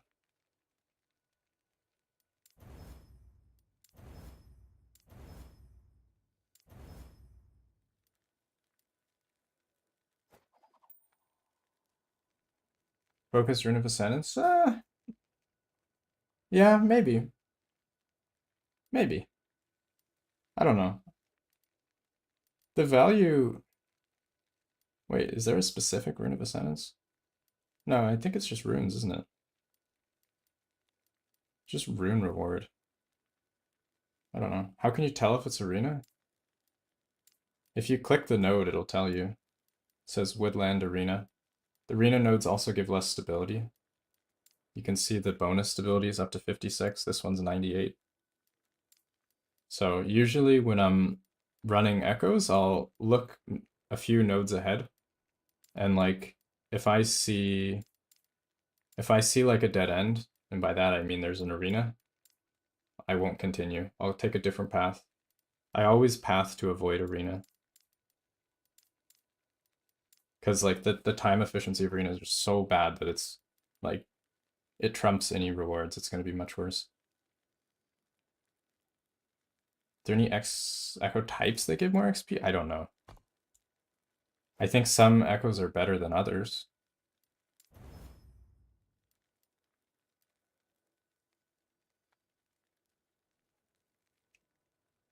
Rune echoes? I think XP tome gives you more value on average still. Is Armor Shred or Frailty? Armor Shred and Frailty are both very useful. Armor Shred gives you a lot of damage, and Frailty is like 18% damage reduction, so I think it's pretty valuable as well.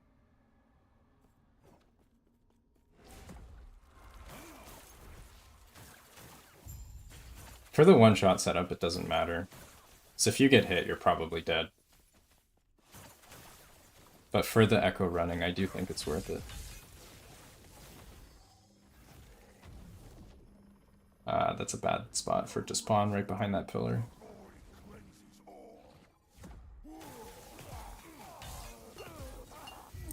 Standing right inside the poison. See me taking health damage? I had to potion to not die.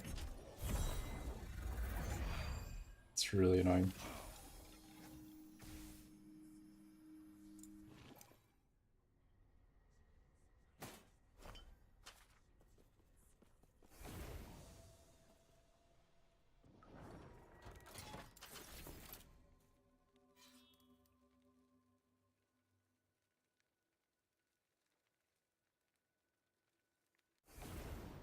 The Grimoire? Oh my god, I don't want to use that.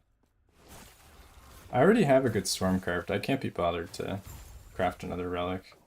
It's good enough.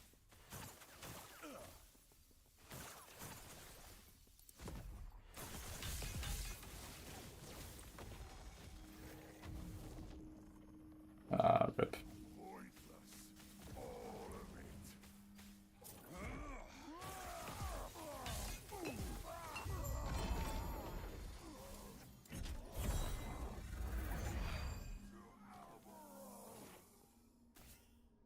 Hey, not a bad roll.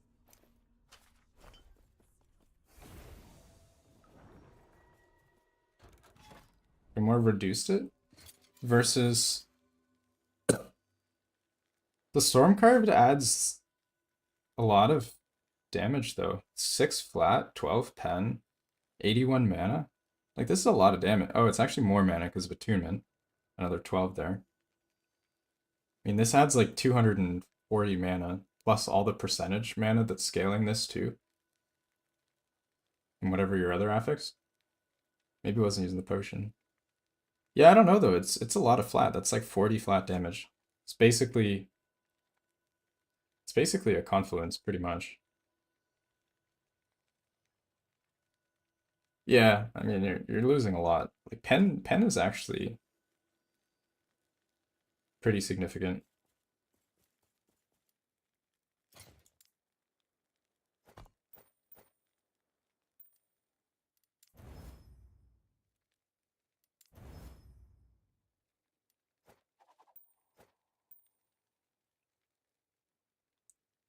Yeah. You can get a 4 LP Grimoire though, potentially. Although the extra affixes would just be suffix anyway, which you're gonna need because this gives double resist. I guess you don't need if it's your one-shot setup.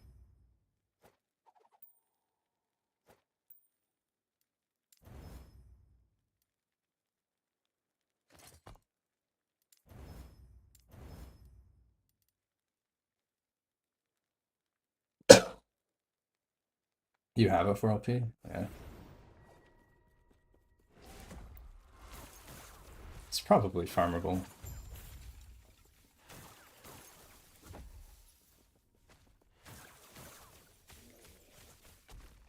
We're out of potions. We actually have to pull the boss. Oh, just kidding.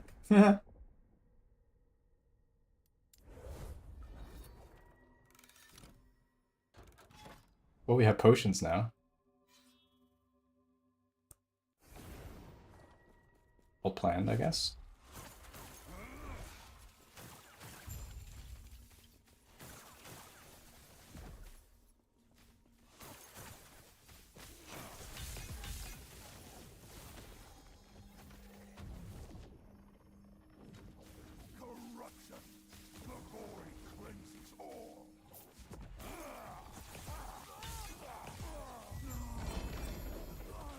Double belt?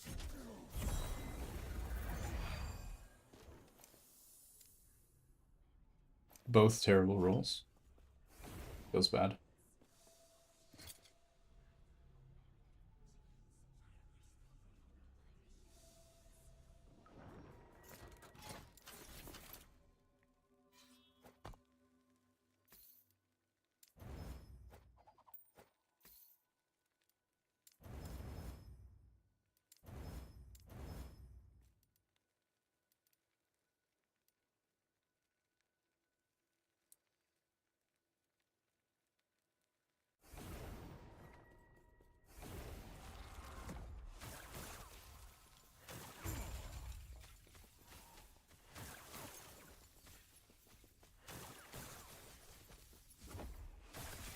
Oh, rip, we have half mana. Oh, never mind.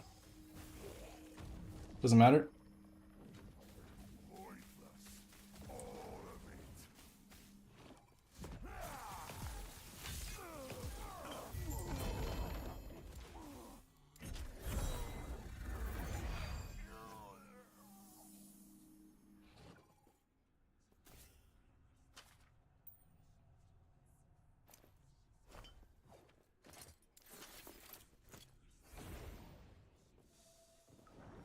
Oh, they fixed the bug with the chest.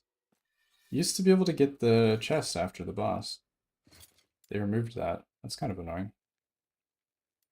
I mean, if that wasn't intended, I don't know why they don't just give us the stash anyway after fighting boss. It's a little sad.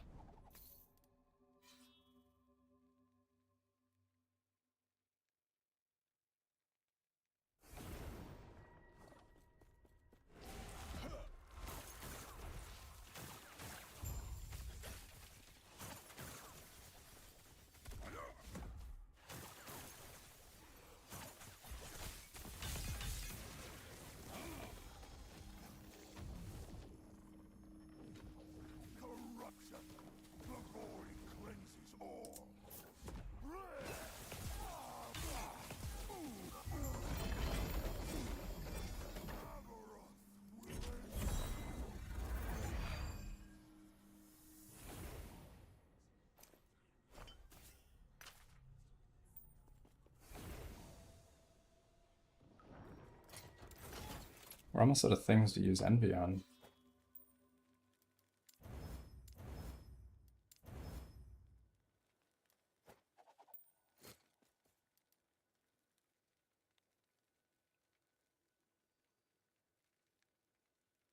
It'd be nice if I could just like disable the prompt altogether.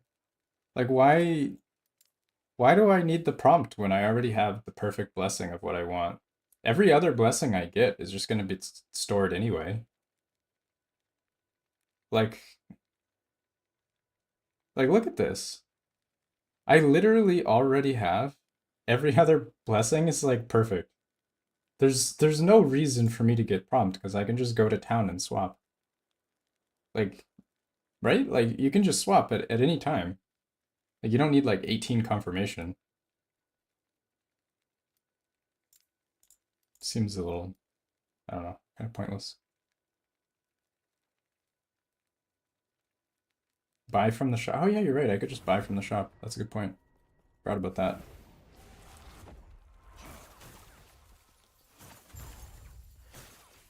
Because I always forget to pick stuff up when I'm in Echoes. And then I want them after the boss. Which is the only time you don't have... Oh shit. This is a problem. Oh no. Uh-oh. Yeah, I figured I was gonna die there. I didn't dump my mana first.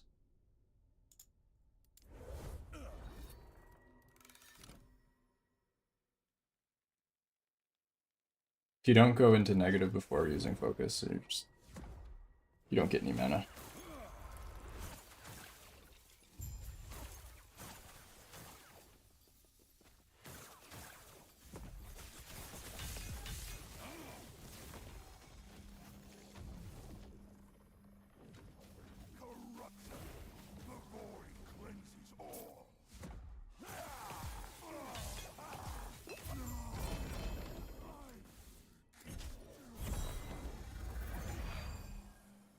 Only person to remember the shotgun.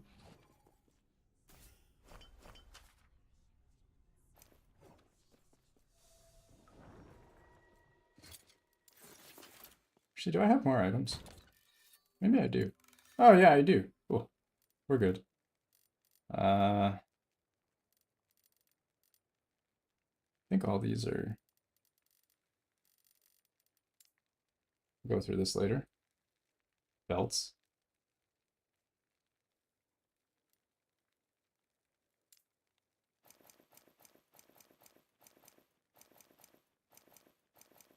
Alright. I could open up a shop with all these belts. We'll see if any of them are actually good.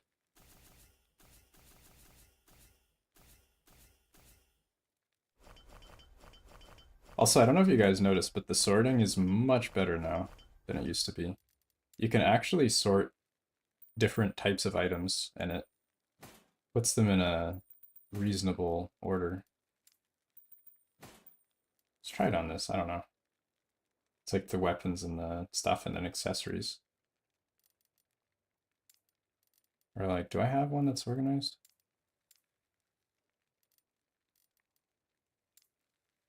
Yeah, like this. Like all the belts and then the rings. This is pretty cool. It's a nice, like I used to manually sort all these one by one, but I feel like this is a pretty nice improvement. 'Cause they did that for the keys. Or is it like keys? This you used to have to do manually. I mean, I guess you didn't have to, but if you're like a weirdo like me, then you do.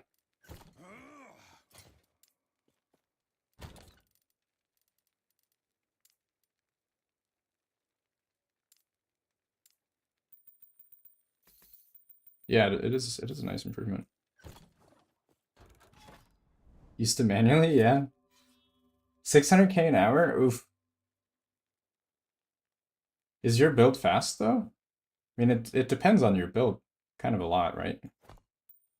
There's a lot of crabs in there. I don't know if you have enough crabs. Shield rush. Is that even a fast build? Is that even a build at all? That feels like a meme. Feel like you might be memeing a little bit. We all weirdos. Yeah, true.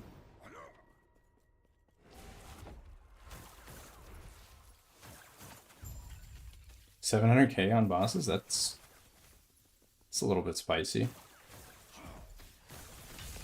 I'll take it.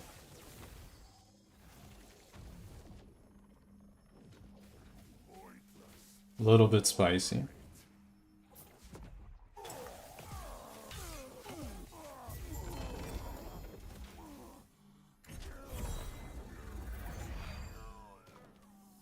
Not a good mono farmer. Feels bad.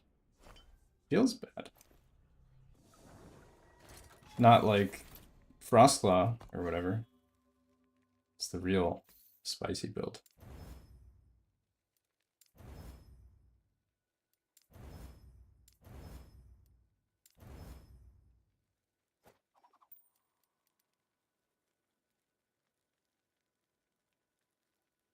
If your clear is slow and you got 60k an hour at 500, it might still be an option, maybe. That might be good enough.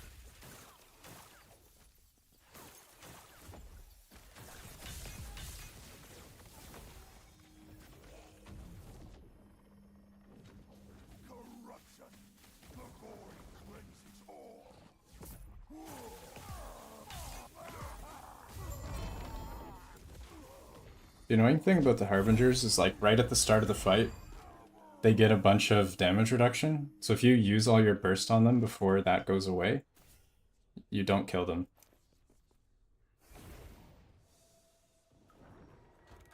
So you have to like wait a certain amount of time. Same with Orbis? No, Orbis doesn't have DR. It's just not targetable. The Harbinger is targetable, but it doesn't take damage. Which is like weird. I don't really like that. Yeah, I prefer the way Orbis is, because like at least it's clear. With the Harbinger, it's just like some arbitrary amount of damage reduction, and they just take like no damage, even though you can hit them. I'd much rather the clarity, to be honest.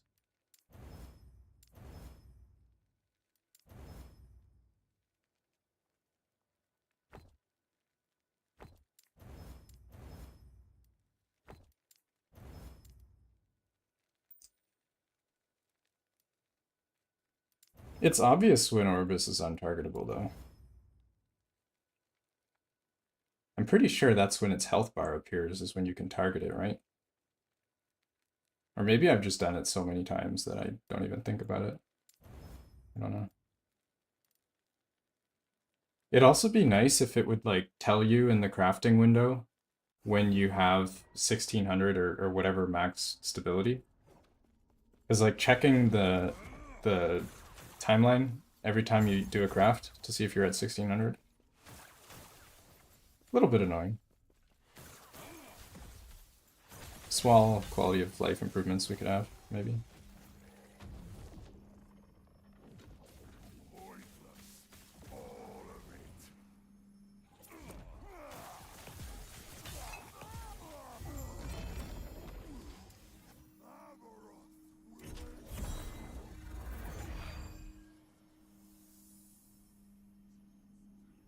Yeah, Orbis is a little weird.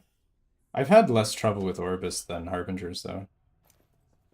I don't really find Orbis to be an issue. I think Orbis is also less tanky than Harbinger until pretty high corruption.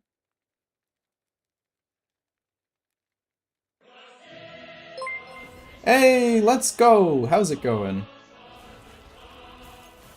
Hey Mike, hope you had a great stream. And all you great folks from the stream.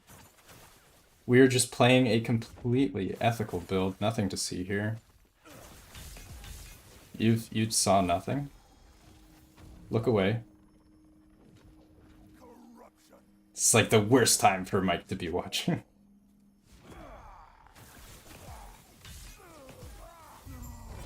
Let's be honest though, everybody knows. Everybody knows Static Orb's a little bit special right now.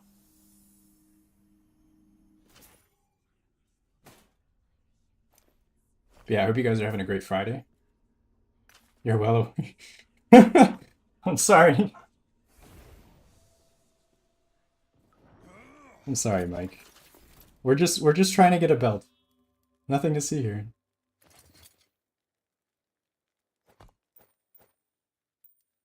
Don't worry, I've had my fair share of deaths this stream too. When you're using Fractured Crown, just anything hitting you and you just blow over like a leaf. This is like the Rippy glass cannon insta die build. Kill or be killed. Static Orb is fine, yeah. I don't know, Static Orb is kind of interesting as a skill, because like the only reason why it's like S tier is because of the single target. I don't think the clear is that great. So like all the Static Orb builds, they kind of combine it with another skill. And I feel like if you take away the damage of Static Orb without any other changes, I don't think anybody would use it. It's kind of the only thing it has going for it.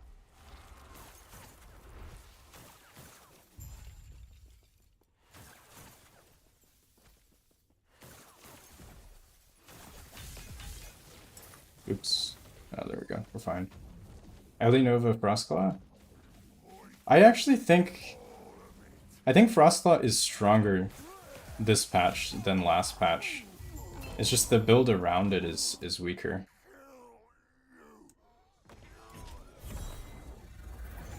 Like, as a skill with the Spark Charge thing, Frostclaw is insane. Like, mechanically, Frostclaw's still insane. Hey, let's go! Thank you so much for the sub. Welcome to the crew. Hope you enjoy your stay. We still have a lot of shenanigans to get up to. Hey, let's go, Mike. Thank you for the follow. Much appreciated.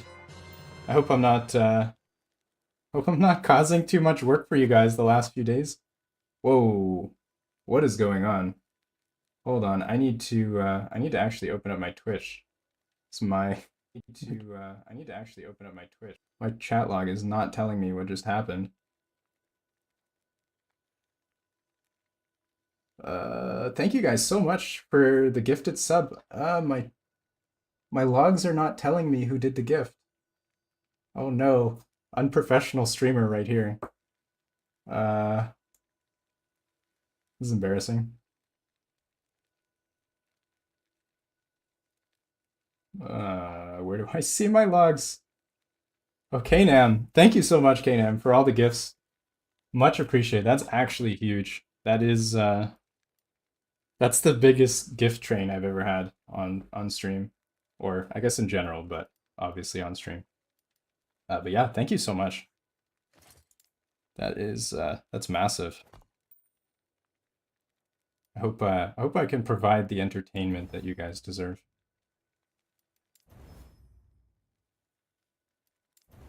Boss mode, yeah. We are fighting bosses. We're trying to get our belt. It is being a huge struggle.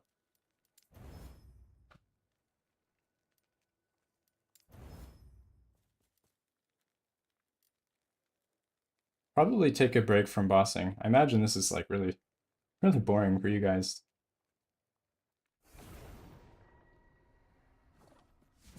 To just watch me fight the boss over and over. I'll switch up to some echoes just to show you guys the Frostclaw setup.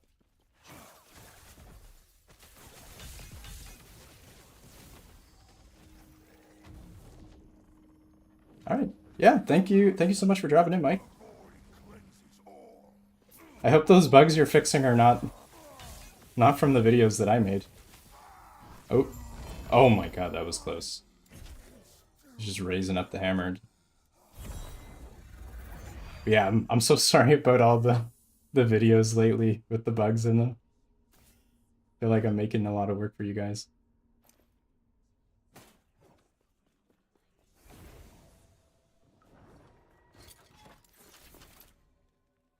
You want to see what belt I got?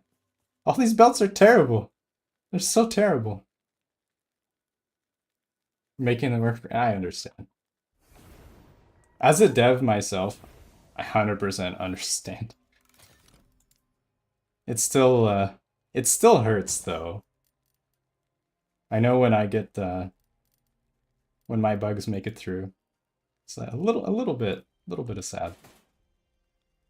But yeah, I appreciate all the work you guys are doing the last couple of weeks. Your patches have been on point, real quick. Whenever a bug comes out, it's been like 2 days literally, and then it's fixed. It's been really nice.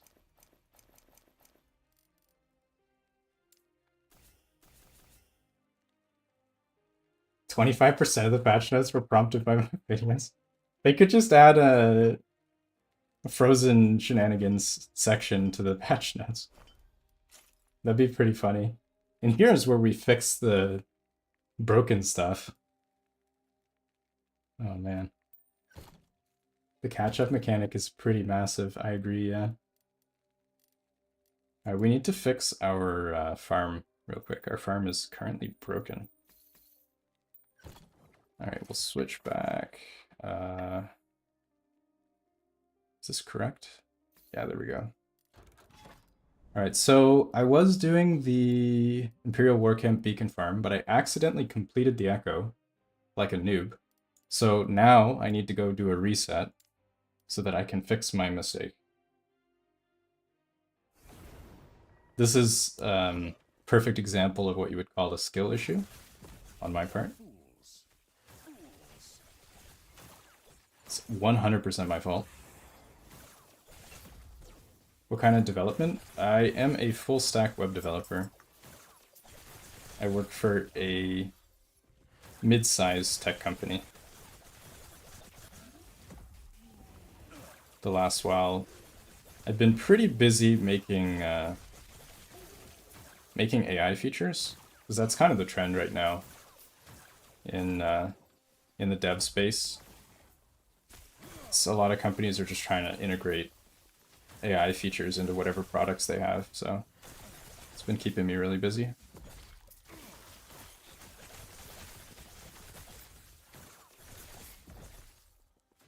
It's pretty cool though.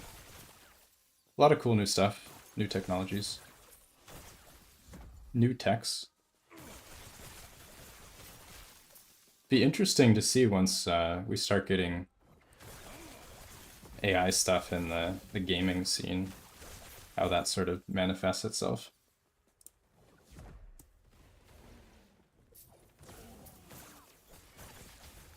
AI, or what management calls AI?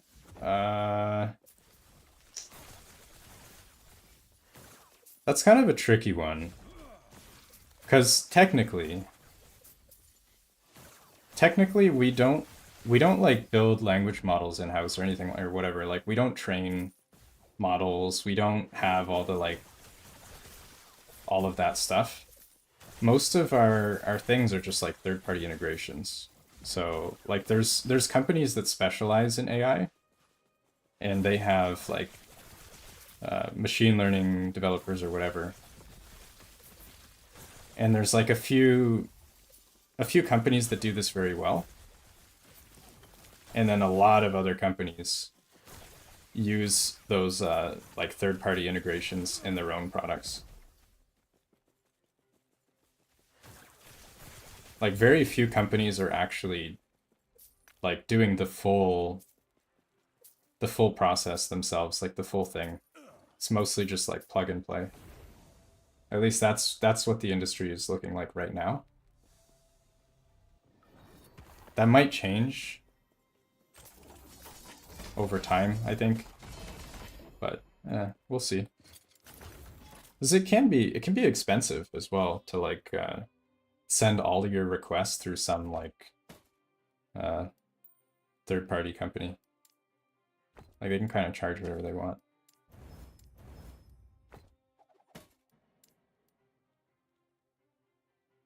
Sharing my swap gear?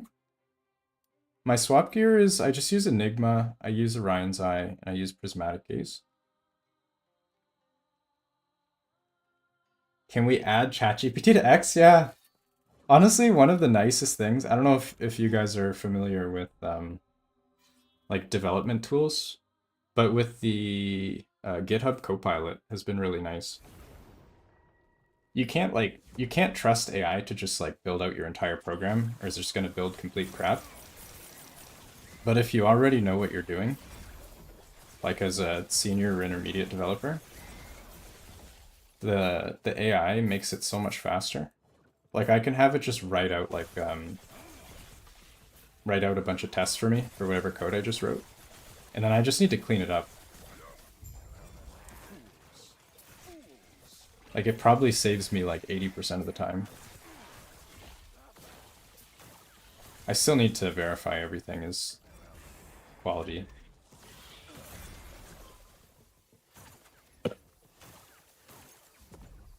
TensorFlow models, yeah. Yeah, I remember before like all these services and stuff, I feel like a lot of companies sort of had their own sort of in-house thing. But it's very limited because like building out your own stuff it's not cheap. Like it's very high effort.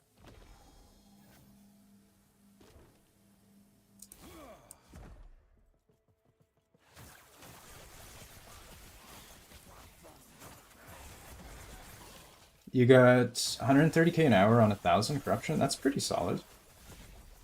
It's not like S tier, but the difference could just come down to your build, right? Depends how fast your guy is.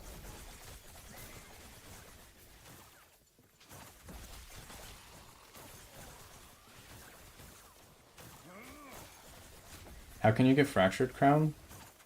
Fractured Crown is a special recipe. It's a Rune of Ascendance recipe.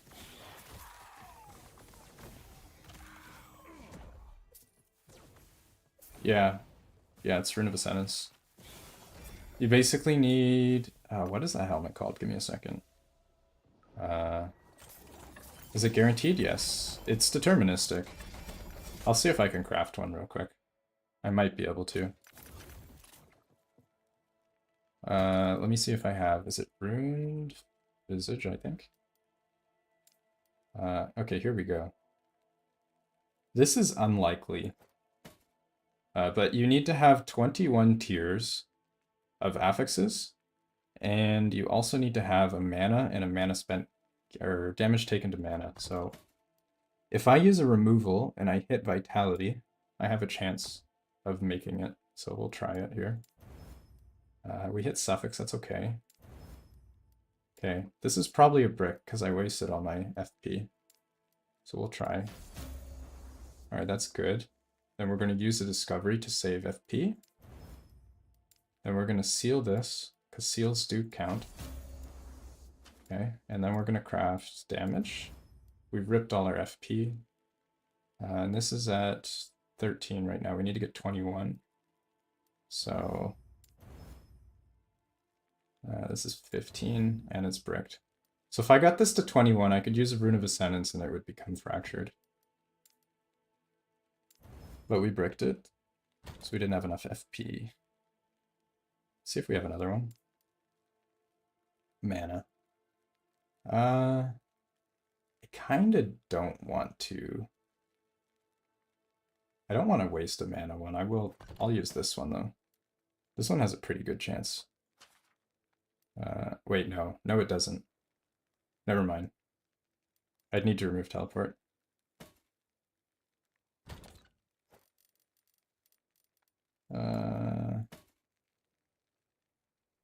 I could do this one. Spell crit. Spell crit's nice, but I don't need it. So we can... I can gamble and go for the 2, but I'll just play it safe. Go for a 1. Because it already has a T7. Alright, so we have 16. Alright, what are we at now? We have 10 here, 8. We have 19. We need 2 more. We need 1 more. Alright, that should be it. Let's double check. So we have 9 here, that's 16, 20, 21. So now Rune of Ascendance. There you go, Fractured Crown. Easy game. Let's go. This is a low roll though, not great. But yeah, you can make it just like that. And I'll put it here with my other ones. Are there more creatable uniques like this? I don't think so. Not that I know of. What does fractured mean? It's just the name of the item. Alright, I need to fix my... Oh god. Oh no. This is pain. I need to path all the way over here. That's gross. That's annoying. Alright, well, let's get started. I have to do arenas again. Alright, that's fine. I have 2 arenas! I have to go through 2 arenas. How do you get mana idols? I do prophecy. Your mileage may vary.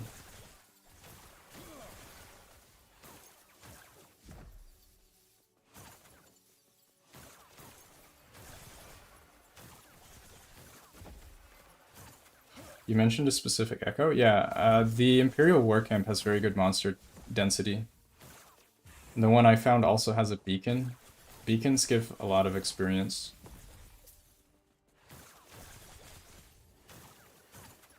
The strat is to just reset it and farm it over and over, and it's very good favor.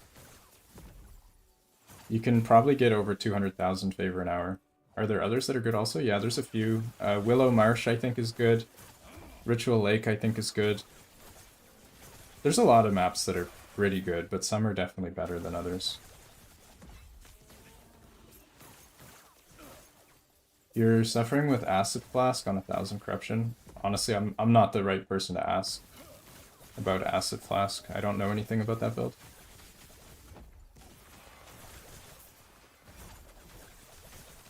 I've been playing Sorc, or Mage in general, for so long. I don't remember how Rogue works.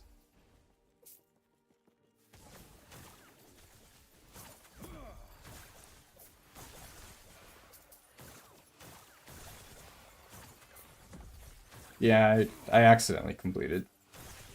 Skill issue.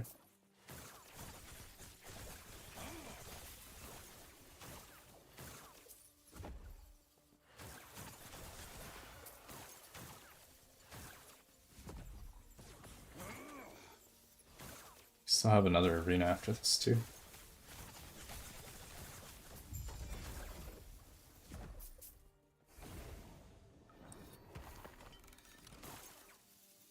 This is pretty good, 11%.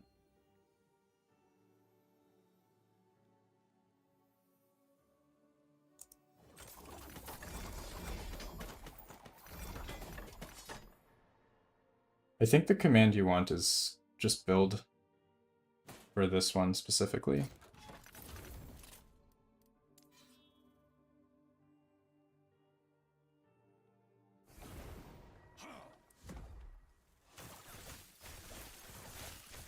Is Acid Flask dead with the last patch? Is that what happened?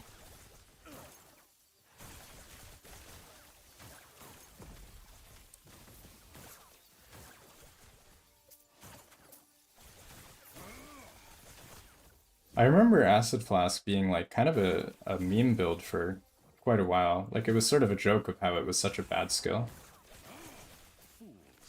I guess that's not the case anymore.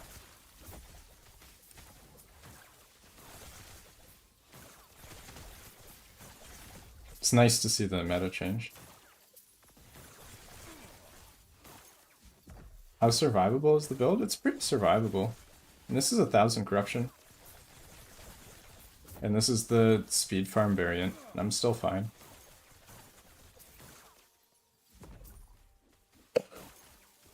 Is it possible to play this with 1500 mana? I have 1500 mana.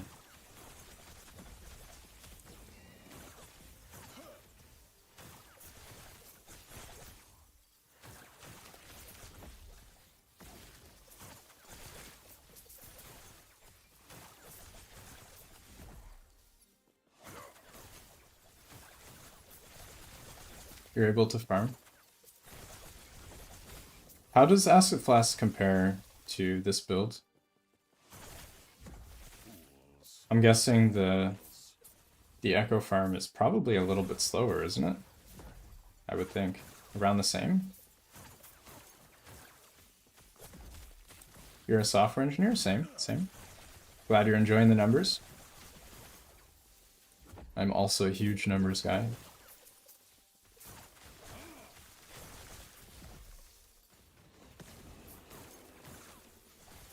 More ethical version? Why is this build not ethical? What about this build is not ethical? You guys saying this build not ethical. The other nice thing is you get so much stun on Static Orb too. You get to do your full combo without much risk.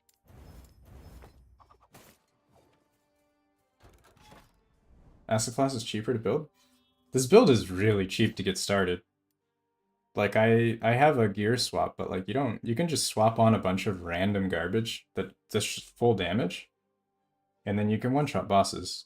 Like I have actual real gear, but if you wanted, you could just go full glass cannon.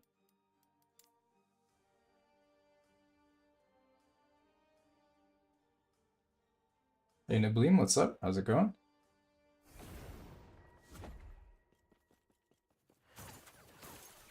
When they say cheap, oh cheap, yeah, you're right. I keep forgetting about Merchant Guild, but yeah.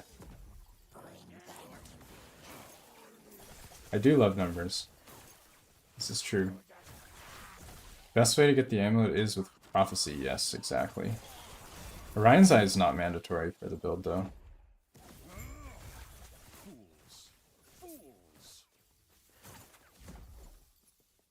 Body armor merchants sold it for 600 mil. Yikes. That's a rip.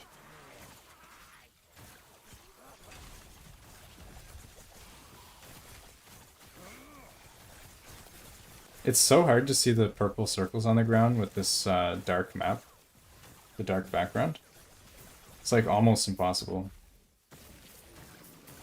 That or I'm blind. Maybe that.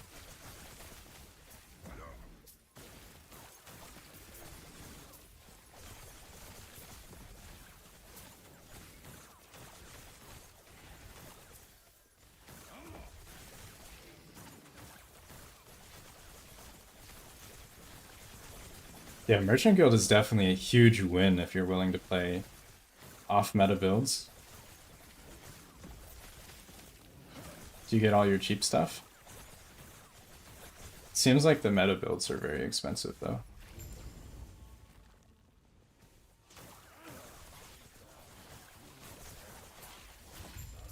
It's kind of to be expected. Supply and demand or whatever.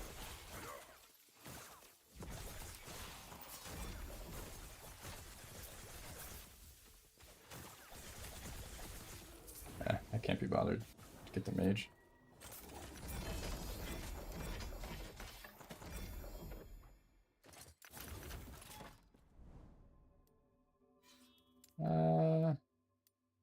Yeah, let's continue. Yeah, I agree. I mean, it's the same issue with CoF too. Getting the exalts is also a pain. The only time that's not the case is like for like chase items like Red Ring. But for everything else, exalts are painful. I don't know if anybody remembers trying to get Frostclaw on Twisted Heart last season. But even before the boss drop buffs for CoF, I still had an easier time finding LP Twisted Hearts than I did Frostclaw Exalt Relics. It's such a struggle.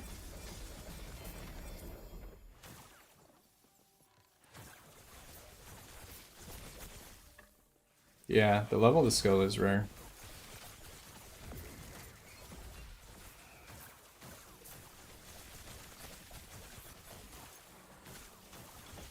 What skill point do you lose? I don't... Oh, rip. Oh my god, what? What is this? What is lightning explosion? From what? And why did it do 8,200 damage? What? Do we know what this is? Is there like a lightning golem or something? Still though, that's okay. The little turret? Was it the turret? I didn't see it. I don't lose any points when I swap with Enigma because I leave them unallocated. Because you don't get to choose which points you lose. Otherwise, every time you swap, you have to deal with your skill tree. It's not very good.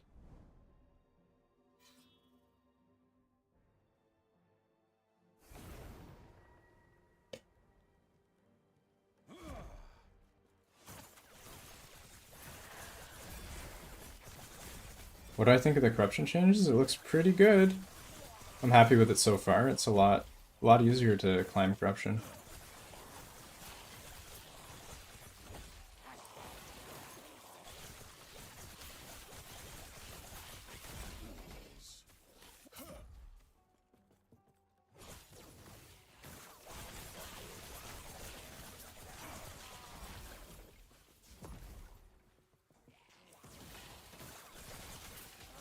Yeah, the devs have been doing a great job the last little bit.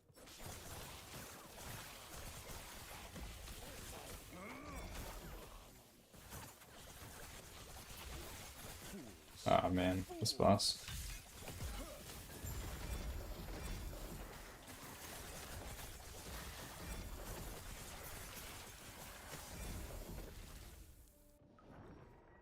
Omnis drop chance?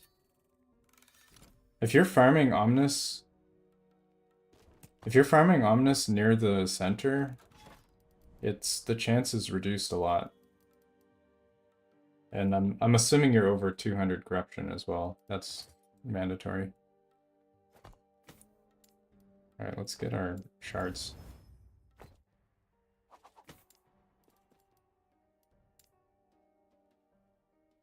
You're 1k? Yeah. Is Omnis useless with Nihilus being in the game? Is it? Maybe. Nihilus has some drawbacks. I think there's some cases where it might be bad. Like you lose health when you evade? Or maybe? I don't remember. It might be just better.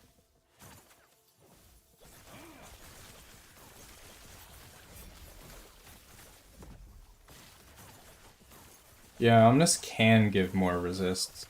A perfect Omnis would have like an insane amount of resist. Morning Frost? Hmm.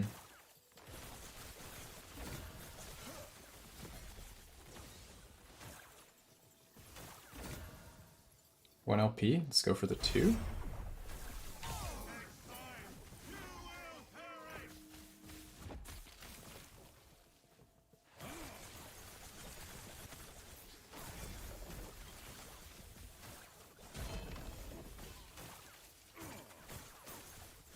Oh, I forgot I had a Scorpion Prophecy.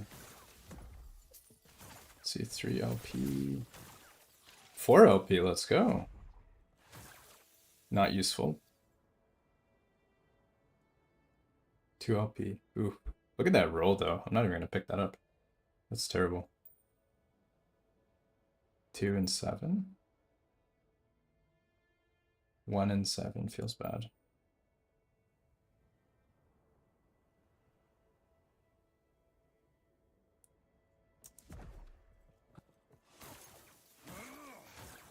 Omnis gives so much. Yeah, it depends on the build.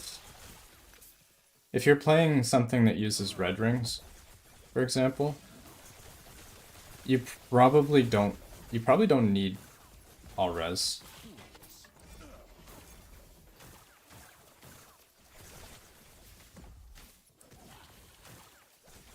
Static Orb is the single target, exactly. Yeah, it's a similar idea.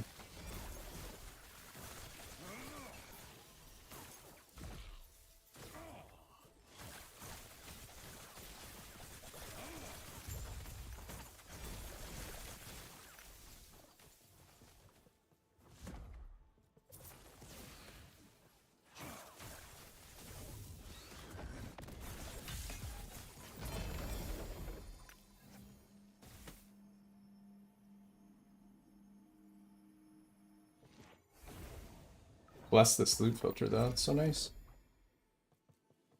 Melee builds have to use Scythe. Yeah, I guess it's a lot of... It's a big damage multiplier. It's unfortunate.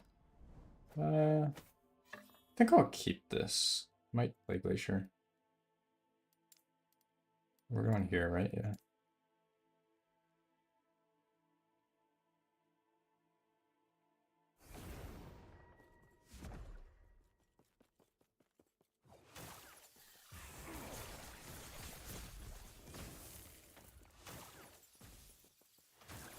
Static Orb also acts as a mana generator too, when used with Mana Tunnel. You can see my mana sustain when I use Static Orb. I gain like almost 100 mana. So it kind of keeps me topped off even though my Frostclaw's over 40 mana. It's pretty good.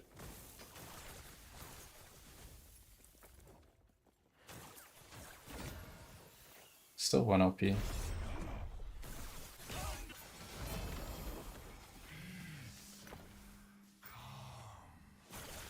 Feels bad.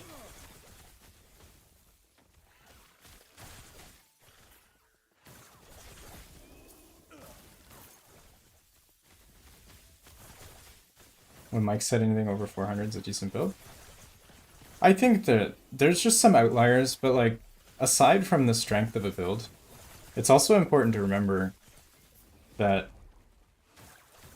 what's a decent build, when you put it in the hands of somebody who's going to grind like 100+ hours. Oh no, rip. My keyboard. There it goes. We have no keyboard. But yeah, if you take like a build that can do 400 corruption with like an average player, and you put that same build in the hands of somebody who's going to grind over 100 hours, just the level of gear that they're going to have by that point, they're probably going to be able to farm 1,000 corruption. Please. Oh, and my keyboard's back. Let's go. Would you like to see a PvP mode in this game? Honestly, I don't really care much for PvP. I could take it or leave it.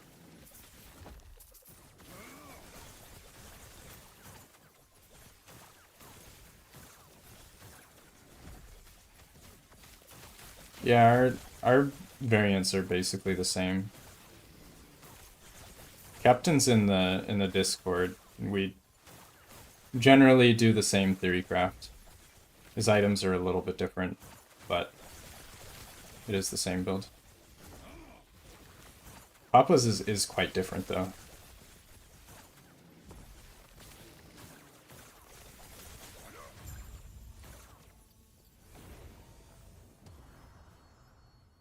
You can also decide how heavy you want to go into Static Orb or Frostclaw. Like right now I only have 124 int. You can go heavy into int if you want and do more Frostclaw damage, or you can go heavy into mana and do more Static Orb damage. But in general, I think that you want kind of a mix so that you have clear speed, and then single target you can always swap gear too. It's pretty easy. What's the rotation? Running echoes, there's not really a rotation. You just spam Frostclaw, and then you do teleport Static Orb to regen some mana, and then single target and whatnot. For boss killing, the rotation is you use teleport to get move speed, which gives you damage. Then you use Arcane Ascendance, Frostclaw, and then you spam Static Orb. You just need to make sure that you apply a slow debuff, because that gives you a damage multiplier. Yeah, the gear varies. Exactly. there's certain thresholds that you need to reach before you use certain pieces of gear. Like, I can't really use Red Ring because I don't have enough all attributes, so I wouldn't even get the damage resist.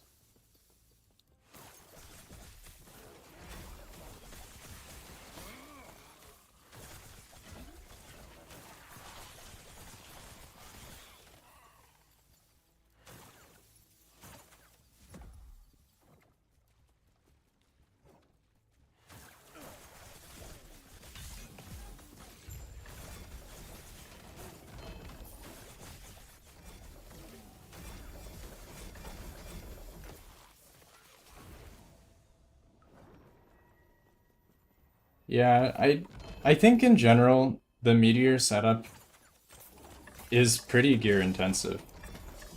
It does take a lot to get going. This setup I started playing it at level 51 without Static Orb, and it was immediately very strong. And I've been playing Frostclaw pretty much the whole time. With the Glacier setup, like there's like gear levels where it's kind of awkward.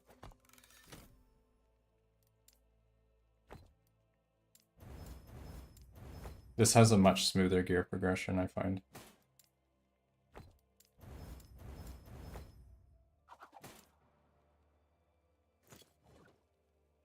What is Red Ring? 1 second. This is Red Ring.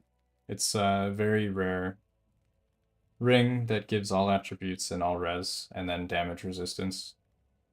It also gives move speed, which scales our damage because of wrong warp. This is probably best in slot if you can get T7 intelligence on it, which is extremely hard. But if you do manage, it's a pretty crazy item.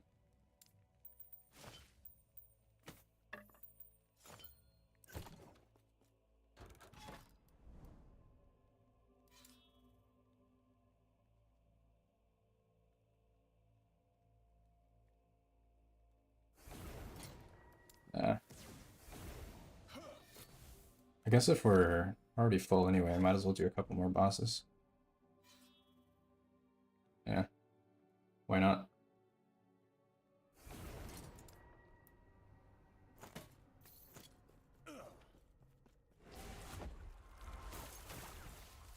You haven't seen a single unstable core?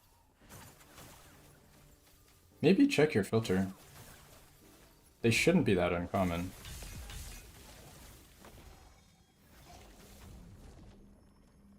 A build who can farm monos at level 26. It's probably a pretty good build.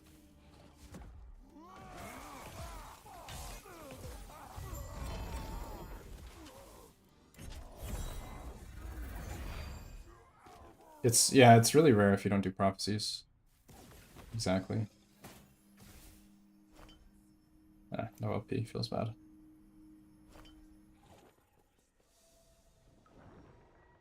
Yeah, Red Ring is rare. If you don't like go out of your way to farm it, you probably won't drop one. Unless you get extremely lucky. You're using my filter? My filter's pretty strict, so just be careful with that.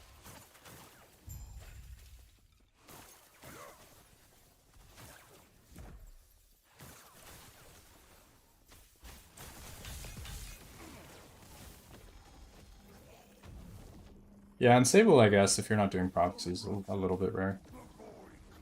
It's a lot more manageable than Red Ring, though.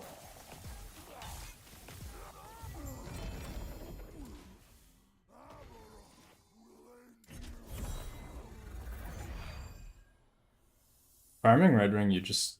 Runes of Ascendance is not bad. Especially now that we have Nemesis. You can use the Rune of Ascendance, try and get the Red Ring. And then you can hope that you get something out of the Ascendance. That's one option. Then Prophecies, use 200. I did that last season, I got 3 of them. But I guess I got pretty lucky. This season I've used probably a lot as well. And still nothing. It's been a challenge. I think I have 5 or 6 red rings right now.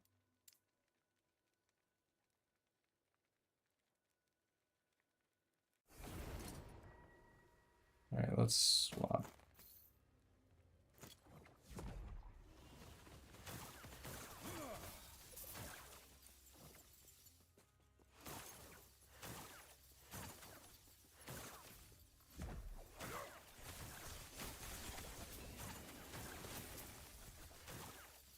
Zero 0.14. Yeah, so it's like 1 in 600 or something. Or 700.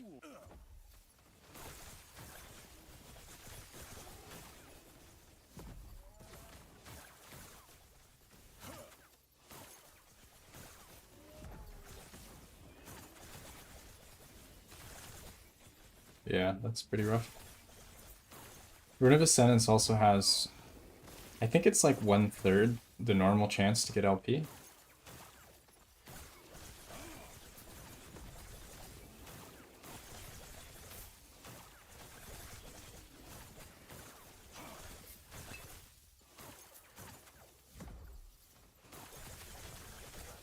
Is it difficult and impossible to get 90% dodge? I would assume so. There's a formula, and most of them are very diminishing returns. I know for armor, I think the hard cap for armor is 85% mitigation. So I would guess that there's a similar cap for dodge. I don't know.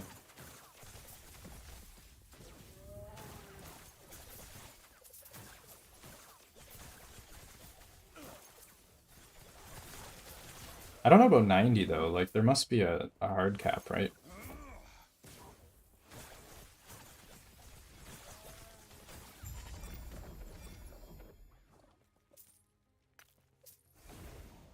No prismatic gaze? Yeah, prismatic gaze is rough.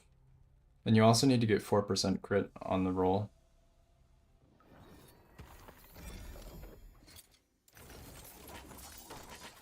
One point you could do it with Ghost Flame?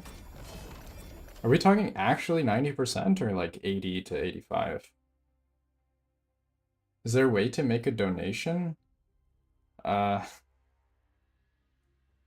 don't think I have donations set up, actually. I've never set them up.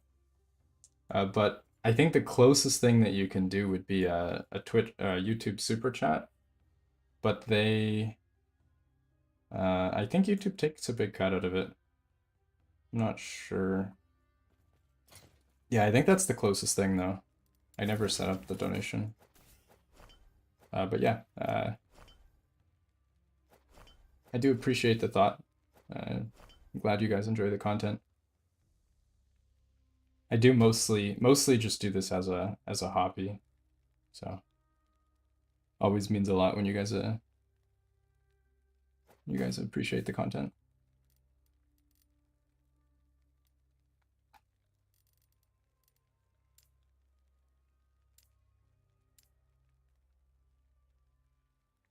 How do you get Frostlet to 40?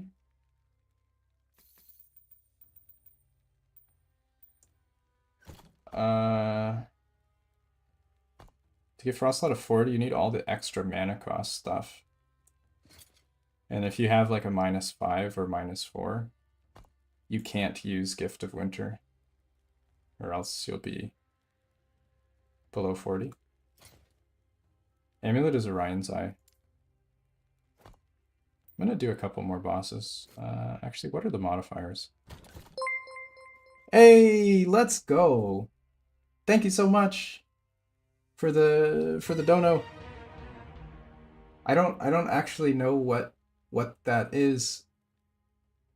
It's showing up as Uyu on my notification. But yeah, thank you so much. Is that Uruguay?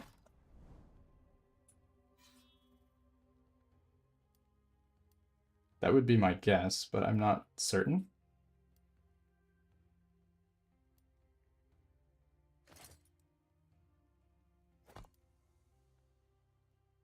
Armor conversion on Ghost Flame.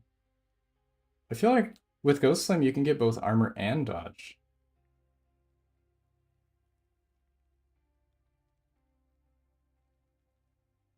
Oh wow, that's actually huge. Thank you so much. That's literally massive.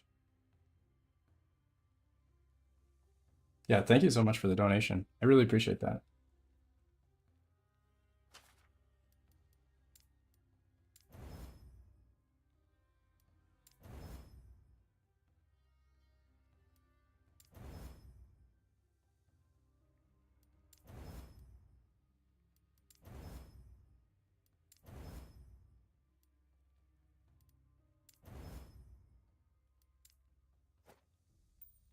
Should we do more boss? Yeah, I think we should do more boss, because once I get to this node, I won't be able to do it anymore. Because I need to set up the farm. And once I set up the farm, doing the boss will remove the echo mods, which kind of kills the farm strat. It's a problem. With Ghost Flame, what I was thinking is you could basically get to armor cap and dodge cap, right? There's like a diminishing return on either of them, I think.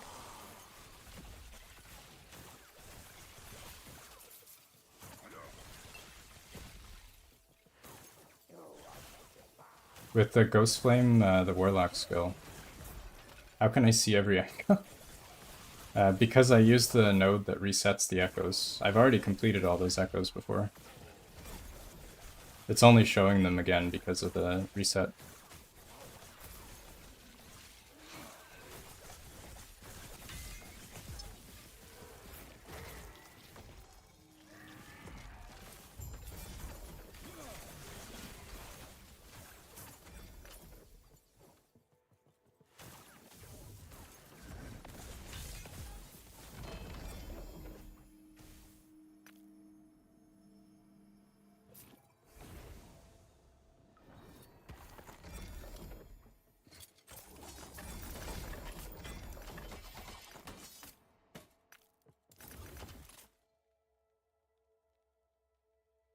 Harbinger Needle is good. It's not gear. This is for increasing your corruption. It's pretty good. It's only really useful for corruption pushing, which I'm not doing right now. I need shards. I'm missing a lot of shards. I try and craft things.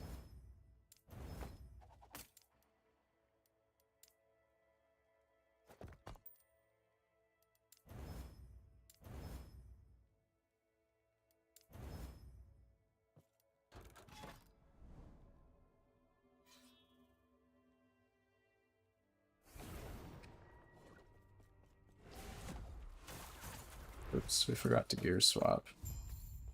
There we go. Much better. Can't forget your gear swap. Oh my god. I was standing so far.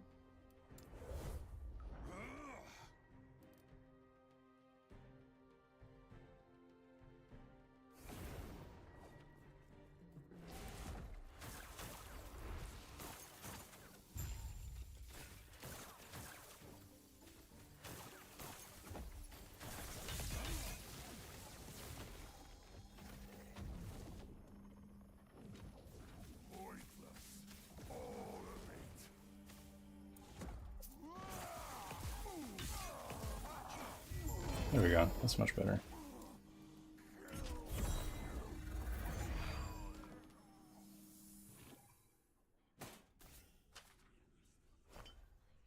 One LP. Just want another 2 LP. They are not dropping. Might be able to get one with Nemesis, maybe, but probably not. Do I ever use focus? Yeah, I used focus twice during that fight. You generally use focus after you drain your mana, because it gives you more. And see, right now I'm negative minus 200. I use focus. It instantly gives me 40% of my max mana. And then you get 200 mana regen.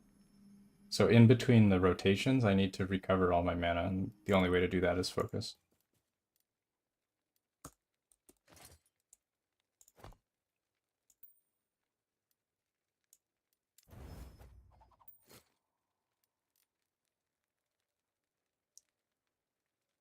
There, you'll see I'll use focus again here. Only when I'm out of mana though.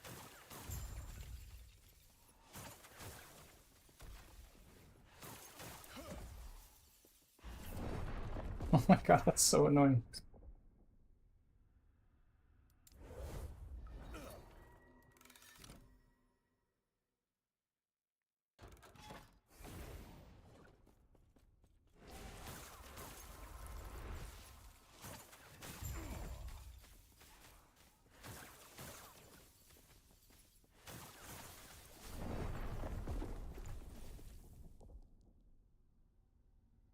I think that's a bug. I used my wrong warp, which should be giving me a second of invulnerability, but the DOT went through anyway. It's kind of strange.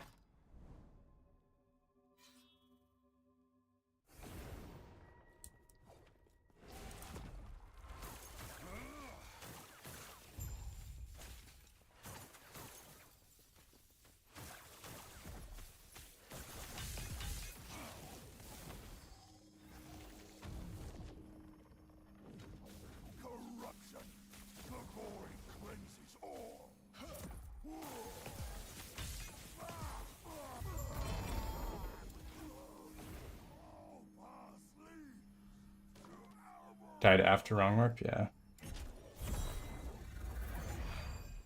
The smash in the beginning, though, it's probably easier to just avoid it rather than trying to immune through it.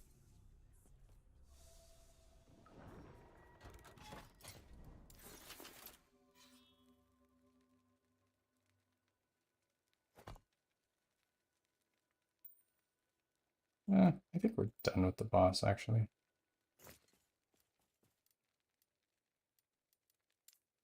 Yeah, we need to set our farm up again.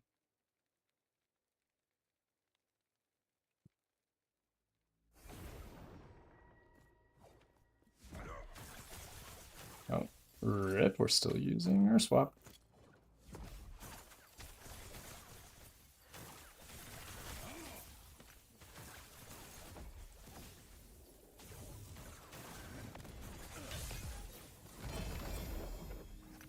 Oh, I didn't go all the way to negative. Oops. See how much slower the mana regen is.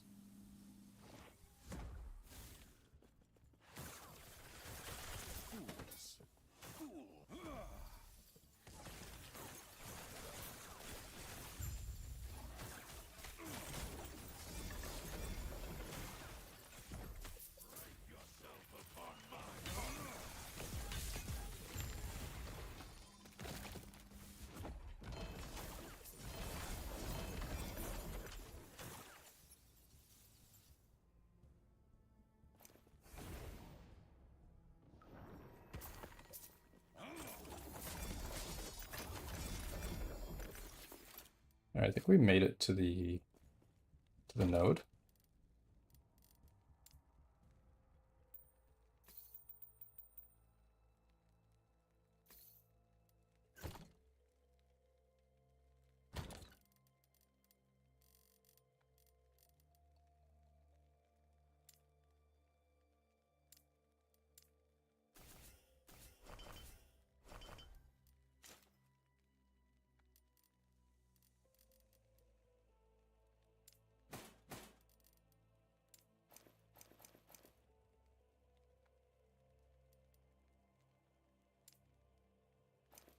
Yeah, we'll go through these later. I think most of them are going to be not useful.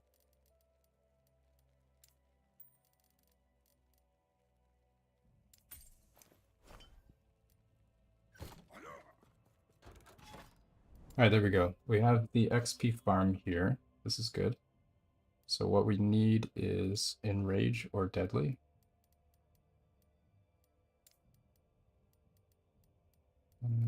I should have one here somewhere.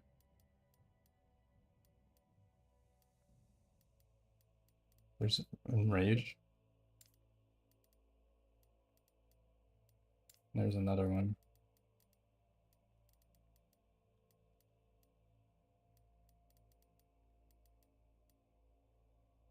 Here's one.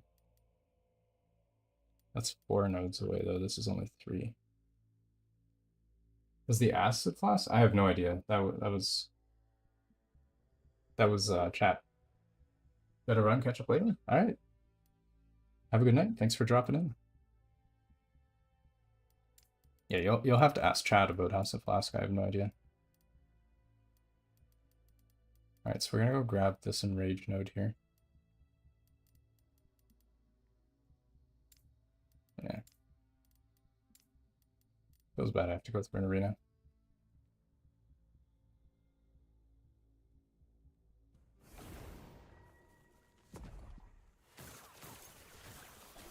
Yeah, have a good night.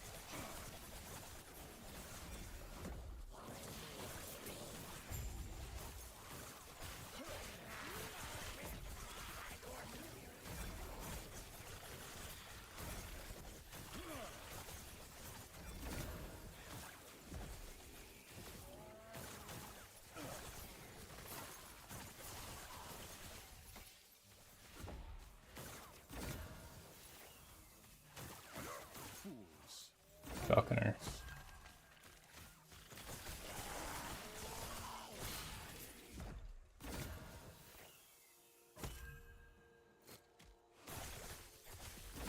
It's like always stuff attacking while you're trying to do things. I guess I'll throw the Orion's Eye in, even though it's a low roll.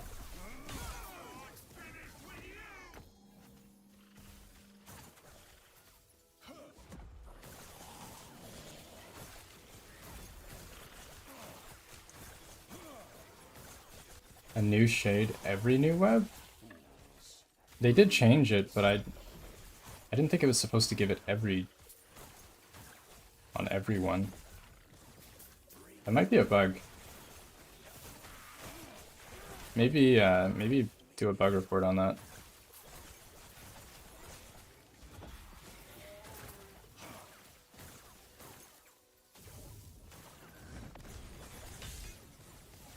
Oh.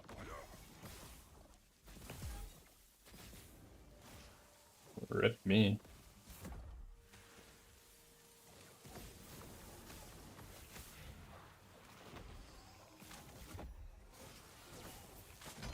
Oh, that was awkward. I kept missing my static orb.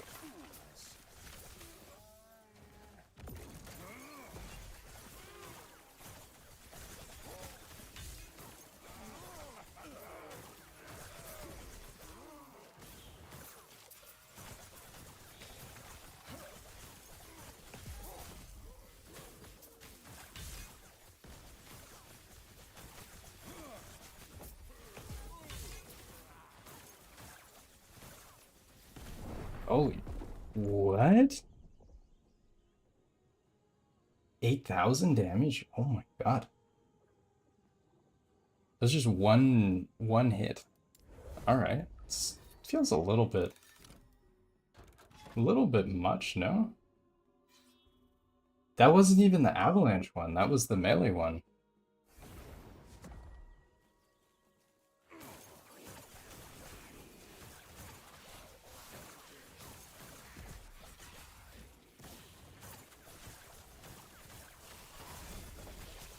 How's my Frostland mana neutral? Because of Archmage. I also have a lot of mana regen. It's not technically mana neutral. It just looks like it.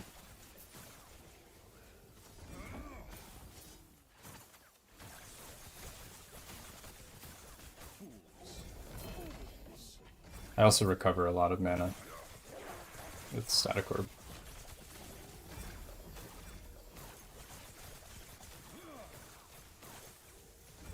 Yeah, all those things are OP. The Spires are really annoying.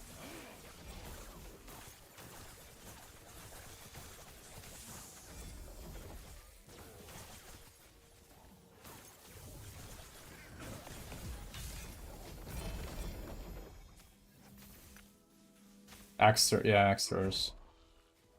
Those two.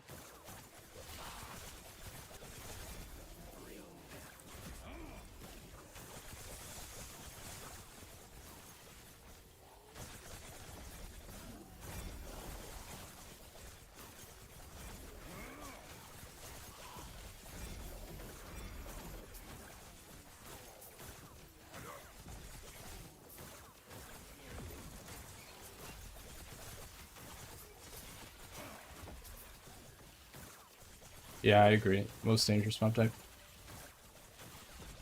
Like, by far. These smoldering ones are pretty bad too, only because they lag the game so hard. Drop my frame rate down to like 5.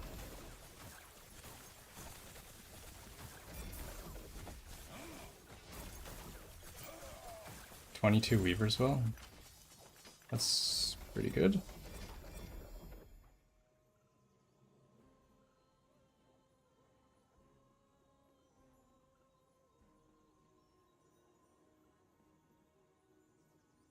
I'll take a 5, I guess.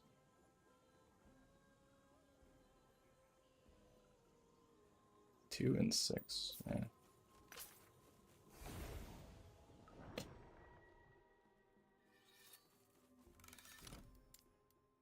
Okay, we need to go 2 more nodes here, and then we'll go up a little bit. And then our XP farm will be set up.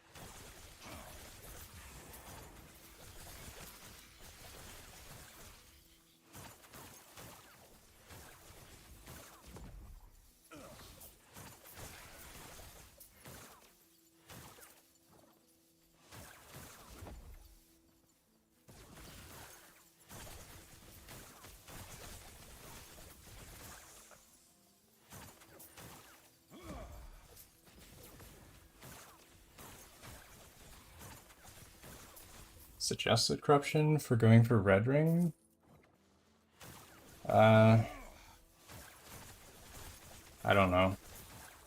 It's hard to really give a number for that. I think it depends more on what the rest of your gear looks like. If you have all like terrible gear, then farming for red ring is not going to be your priority. It's kind of like in the diminishing return part of like min-maxing. Because it's like such a high amount of commitment to actually get that you'll get better upgrades in the meantime, probably doing other things.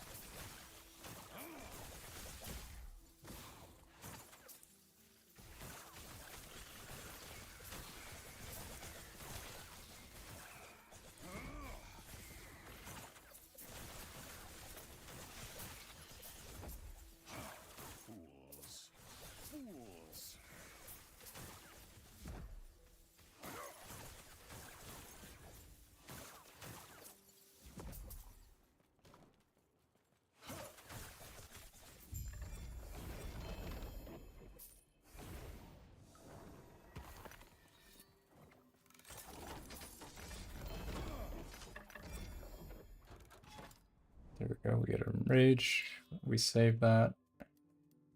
Where was the other one? I think it was this one.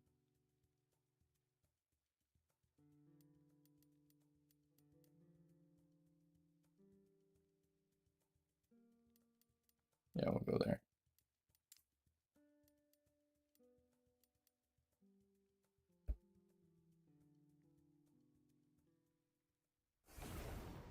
A lot of trouble to farm the uniques.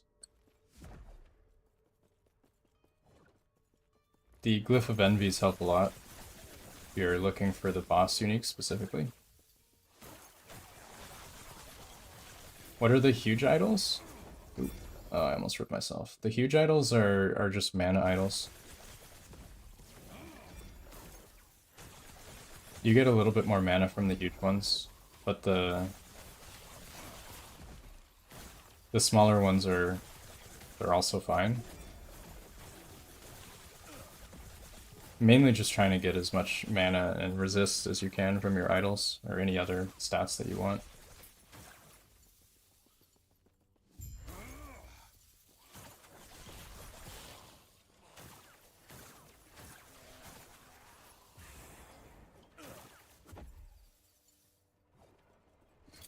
Or wait, am I mixing the idols up? Yeah, we have Ornate and Grand. Yeah, the big ones. This one has Frostclaw mana efficiency. I'm using this because I have a -4, so I don't have Gift of Winter.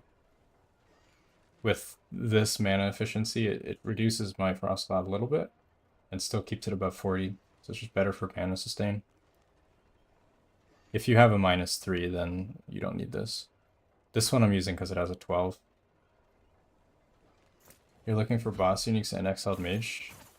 Exiled Mage is also a boss drop. So you just have to run echoes.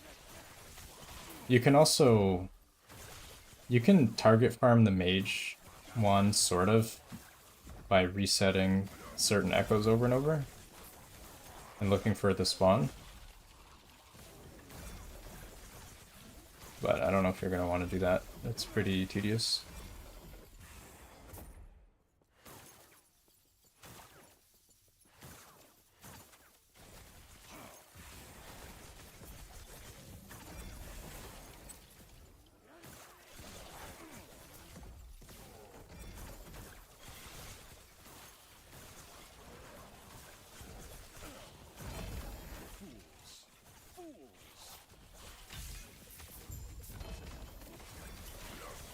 Wand.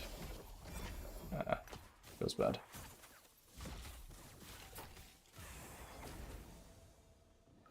Alright, a couple more nodes, and then we're done. And you guys are going to see the top secret XP farm. Where was it? Here.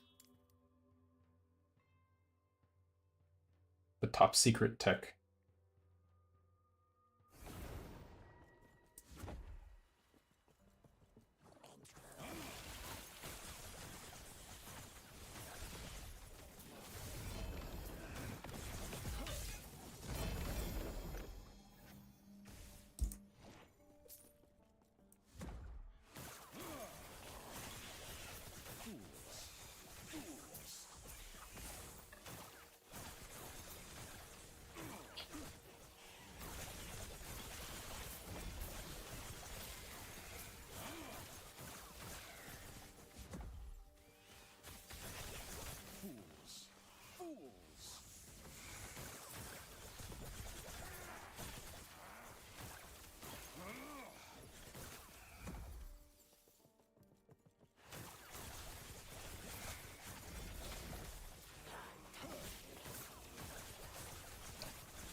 T6 crit multi, T7 cast speed.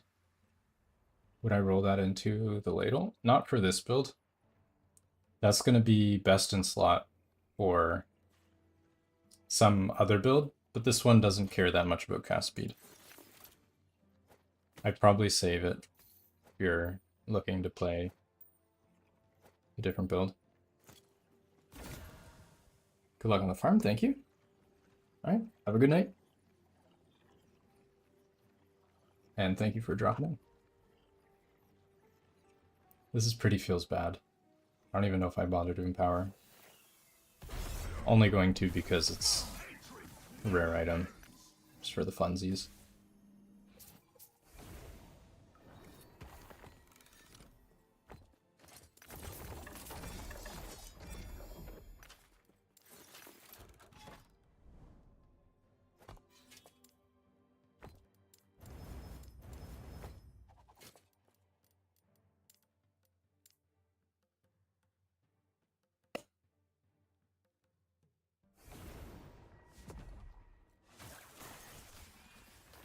Okay, we just need to do this one, then we grab our echo modifiers. And then we're ready to do the farm.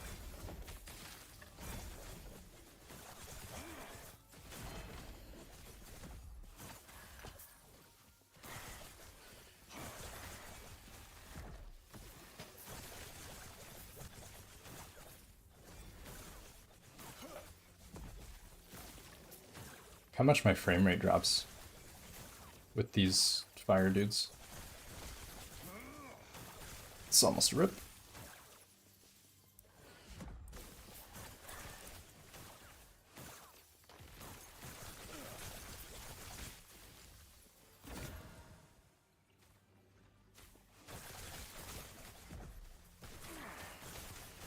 How do you reset? I have an upload on Exiled Mage Farm from about a month ago. If you want to check through my recent uploads, I show how to do the farm. But basically you grab an echo that's good, you kill the mage, and then you just leave and rejoin over and over and over until you see the mage. And then you repeat. That's pretty much all there is to it.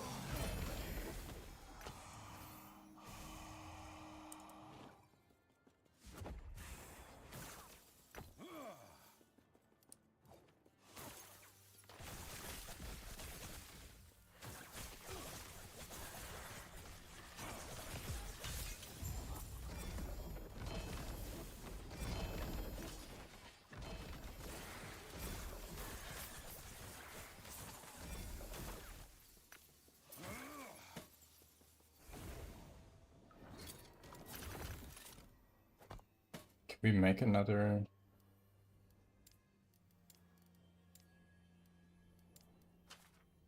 Fracture Crown? Maybe?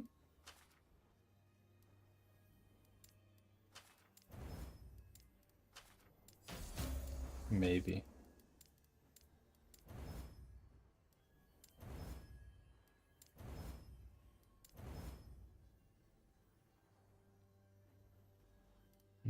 Probably not.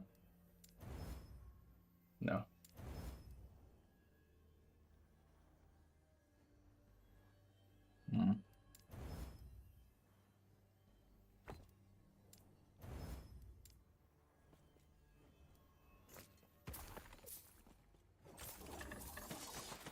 Yeah, 2 Enrage and Farm Beacon. Exactly. So you have Enrage here, this one's 2. This one is 3. So I have to do the 3 first.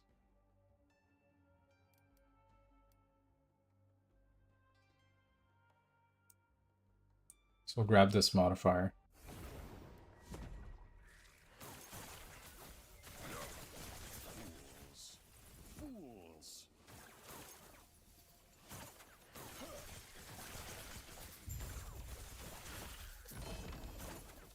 These modifiers make a pretty big difference to the amount of XP you get. It goes from like 500-ish to like 570. Something like that. It's like almost a 20% increase.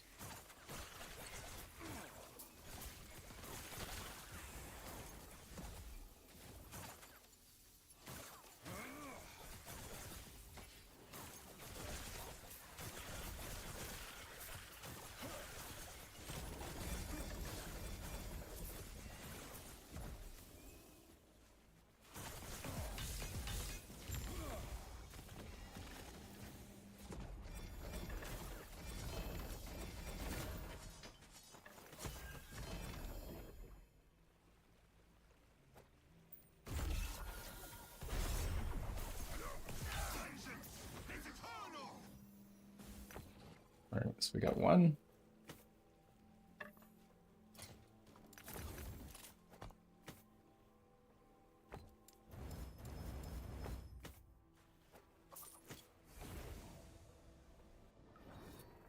Can I show DPS on the toolbar? Sure. There you go, 29,000.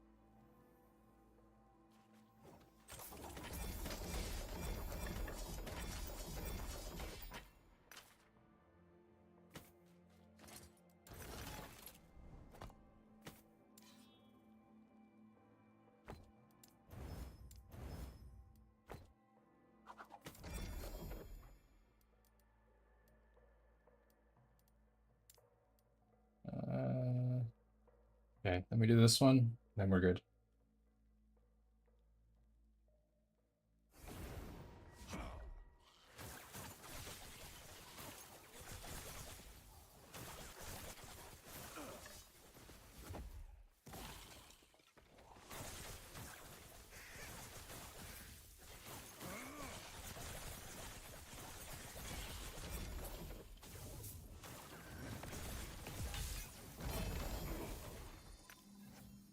Frostlaw 2? Frostlaw DPS doesn't matter at all.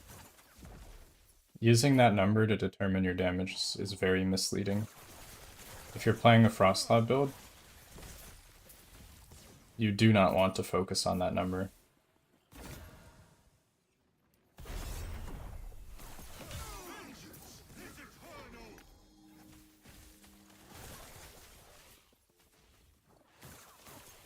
Frostclaw itself doesn't really do damage. You're just using it to apply ailments and spark charges. The Frostclaw hits don't really do damage.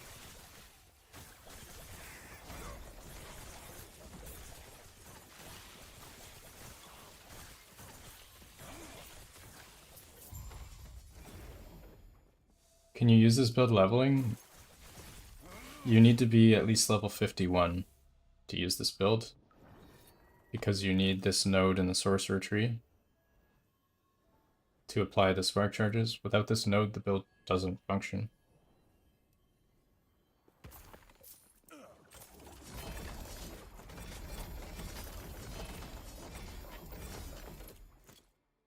Okay, we have 2 enrages.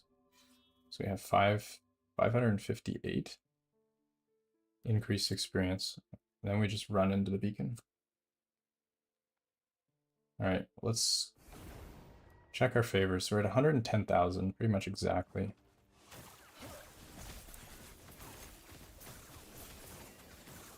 So I'll grab the mage while I'm here.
Still play Sorc too, but you got shot in the knee.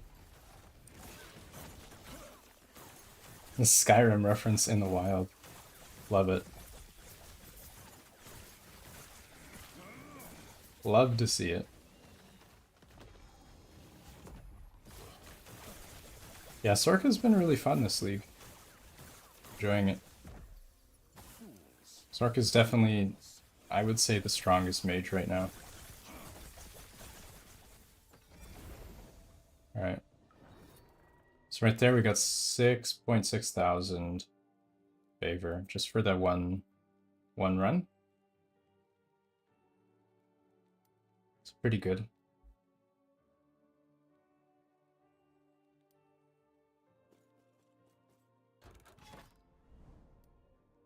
It's kind of a slow run.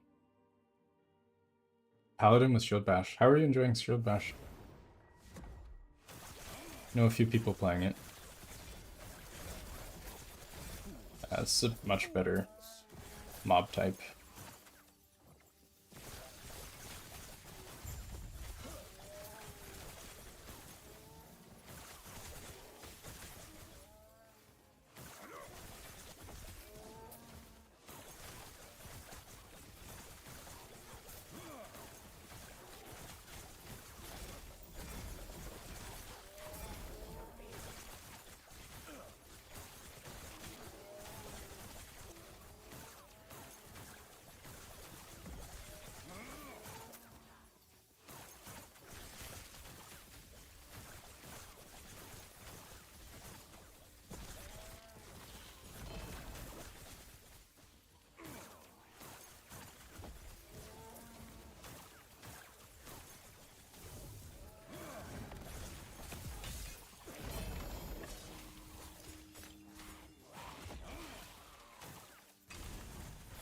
Main disadvantage, the mobs can one-shot you.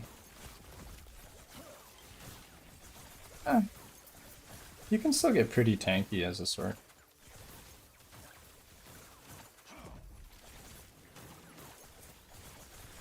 I mean, this is 1,000 corruption still. You don't really have any reason to go higher.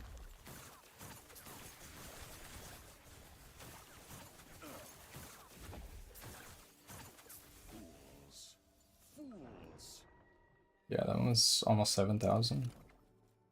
Actually, that was 7,000 favor for that one run. This is really good. It's a lot of favor. Plus with Sorc, you can also just one-shot stuff yourself. One-shot bosses and stuff. Which is harder to do with other classes. There's like a few builds that can, but...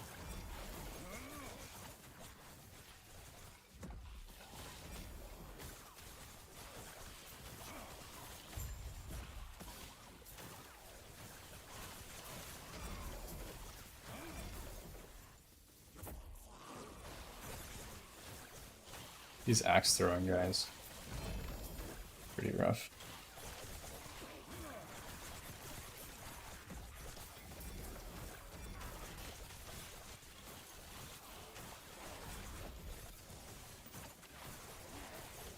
You got 30% move and 29% crit on a 2 LP Blood of the Exile? That's such a good roll though. Those are like 2 best affixes. I mean, maybe int. Mana before hit? No. That doesn't work for this build.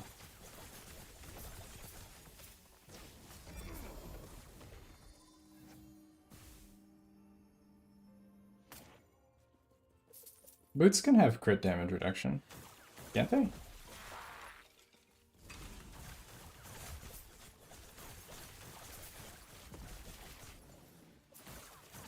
Yeah, they can.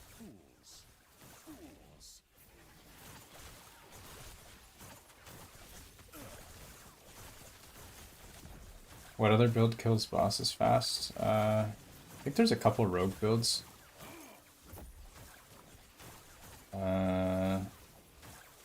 There might be a shaman or something. I don't remember offhand which builds. I got you. Yeah. Yeah, I haven't gotten any crit damage reduction T7s. I'm looking to get it on the belt, but it's been rough. Yeah, look how much favor we're getting though. This is pretty spicy.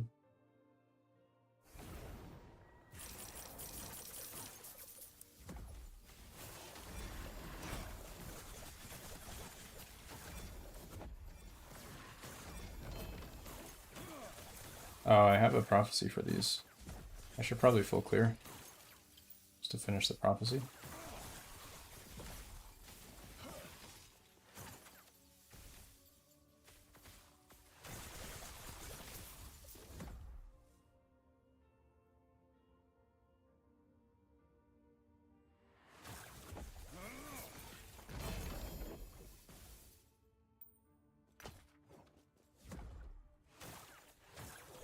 I already wasted my two LP belts. I tried to slam T7 crit reduction into both of my 2 LP strands. And both of them I got double C suffix.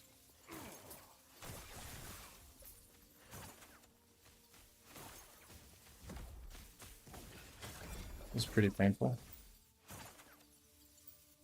Yeah, I failed 50-50 twice. It was pretty sad.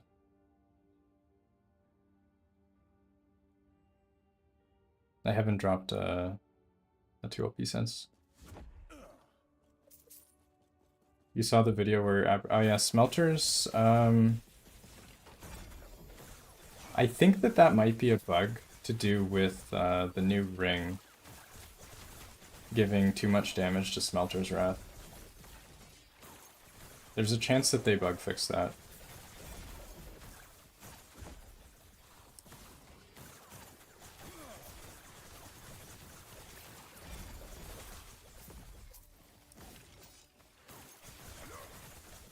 It's hard to say though, I'm not sure if they're looking to do bug fixes right now. Or bug fixes that'll nerf skills too much. I guess they already have. Well, maybe.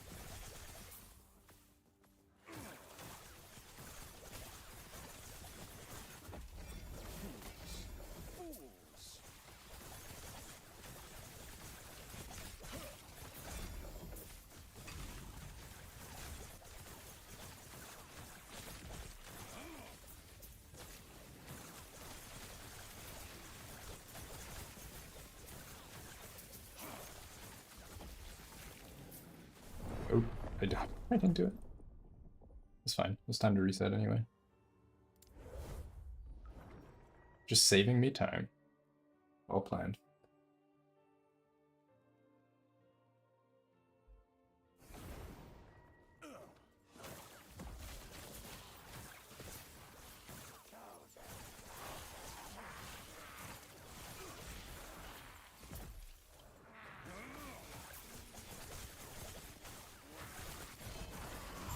Yeah, Judgment has always been a really strong single target skill.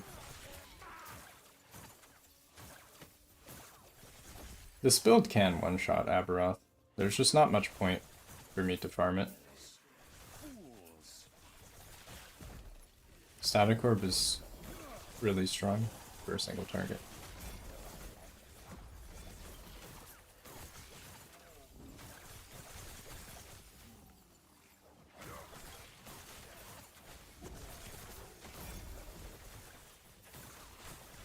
Ooh.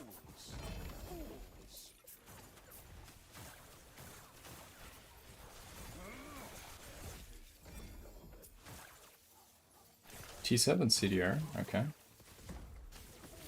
It's another option for slam. I'd probably use that.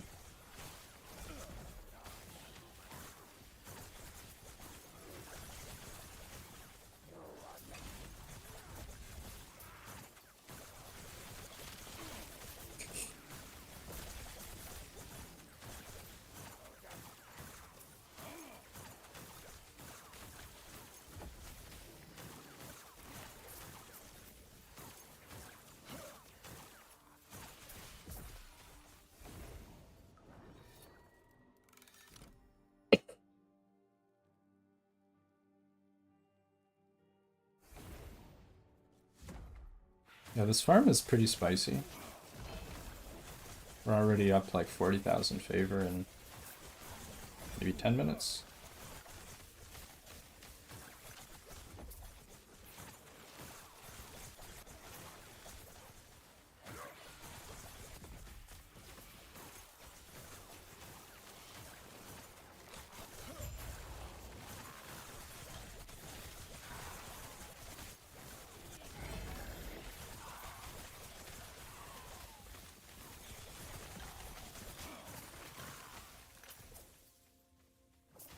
You got a Prism Gaze from Nemesis, nice. Hopefully you get a LP on it.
Or Immortalize. I think I still have Prophecy for these.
Priority lists on uniques after getting fragment.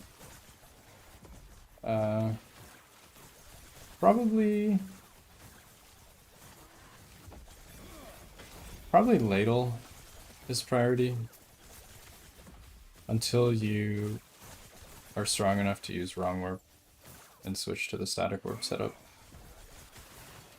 Then I think unstable core, the chess piece, is really good.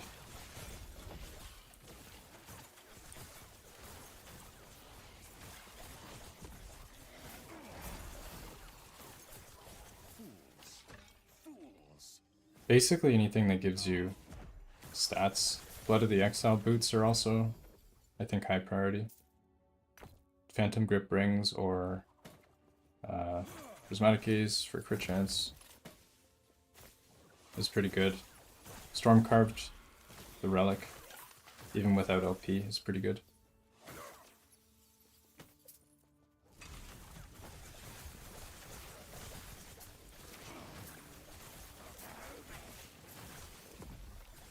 Do I open the full net of the monolith? No. I'm just target farming.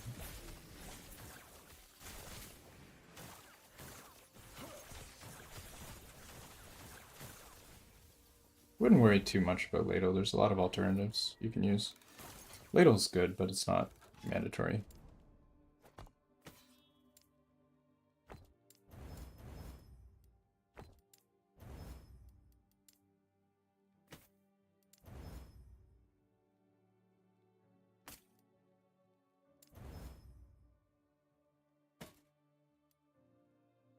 Hmm.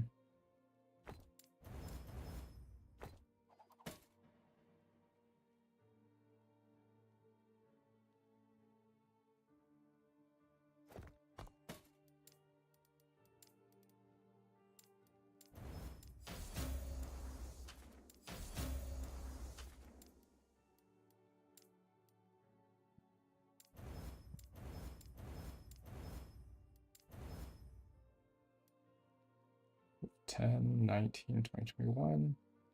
No Runes of Ascendance. Never mind. I was gonna send that. Keep that for later.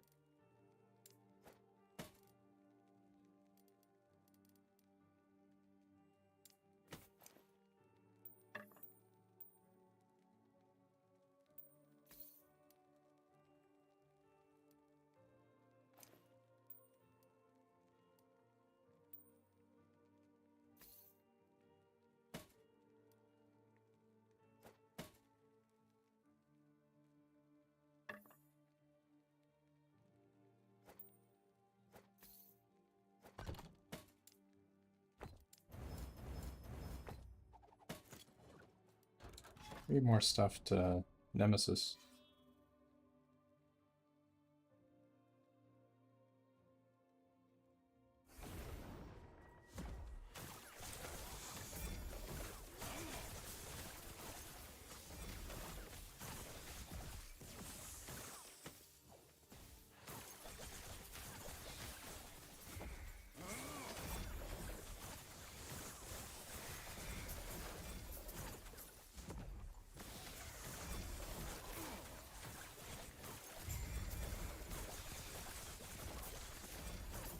How does the XP farm work? You just leave the map before you finish it, and then you re-enter it, and you do the same map over and over. It's just a really high density map. There's a lot of monsters. Let's see how much stuff there is here. Still no belt in a week. Ooh. Yeah, that's unlucky. Belt is a pain. It is a pain to farm. I don't know how many times I've killed the boss, and I haven't gotten any good ones yet. Nothing usable.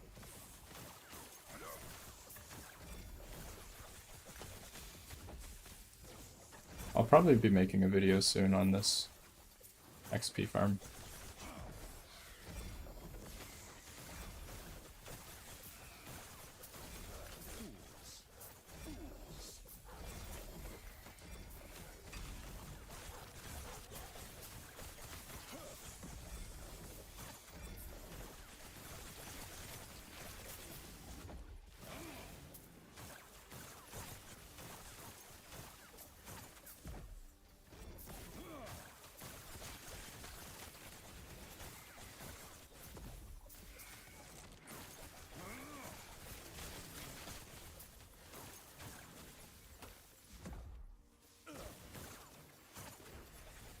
T7 armor, T5 cooldown?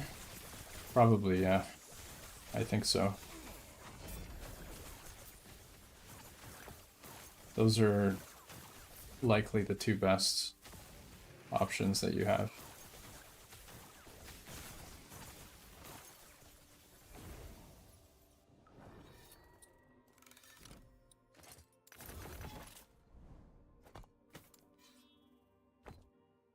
Or even you could do T7 cooldown and T5 armor if you can get another T5 armor somewhere else. So they should both give about 30. And then that would put you above 90%, like 95 if you have good rolls, which is enough. And then you can save your T7s for other stuff. Like if you get a T5 on your gloves and a T5 on the belt, then you should be close enough to cap. You have move speed and cooldown 3 LP. Okay, never mind. Yeah. If you can get it on your gloves though, T5 on the glove and T5 on the belt. So I think the value for T7 cooldown, it's not super high value, but if you can cap your crit reduction anyway, then whatever. It's fine.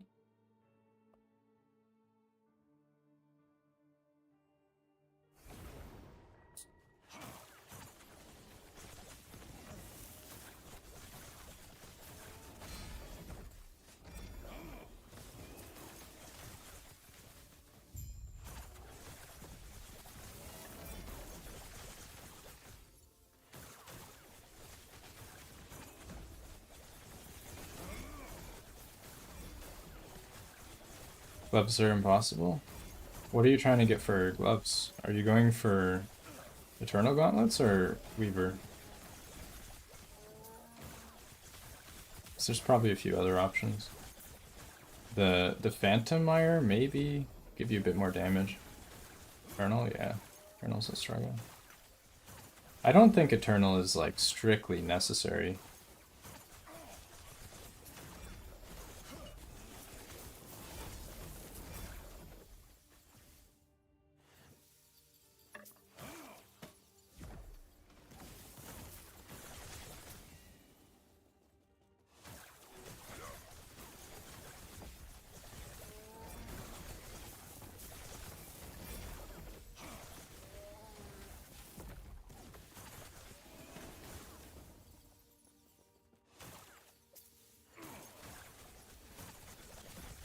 No, the Phantom gloves, they give you swiftness. Phantom Mire. It's kind of a weird option.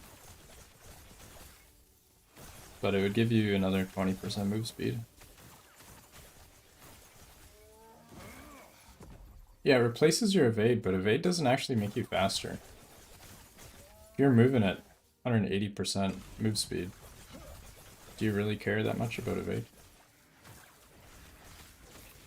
Why do you need cooldown? I mean, honestly, yeah, more teleports is more free static orbs. You don't honestly need cooldown. I don't know.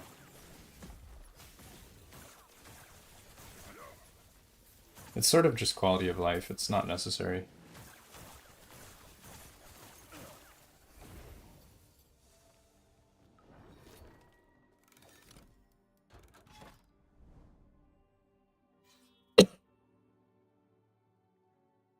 There's not much else in that slot other than the armor stuff. Which maybe armor is better.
All right, I think I'm probably gonna call it for tonight. I have some stuff I need to get done. But yeah, I'll catch you guys in the next one.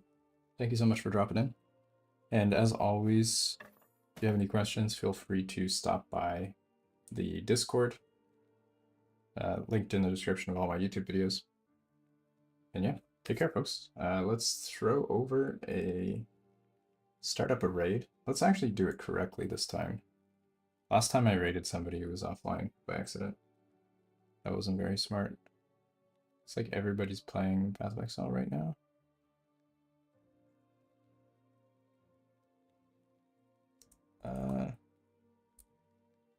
Let's go say hi to Perry, see how Perry's doing.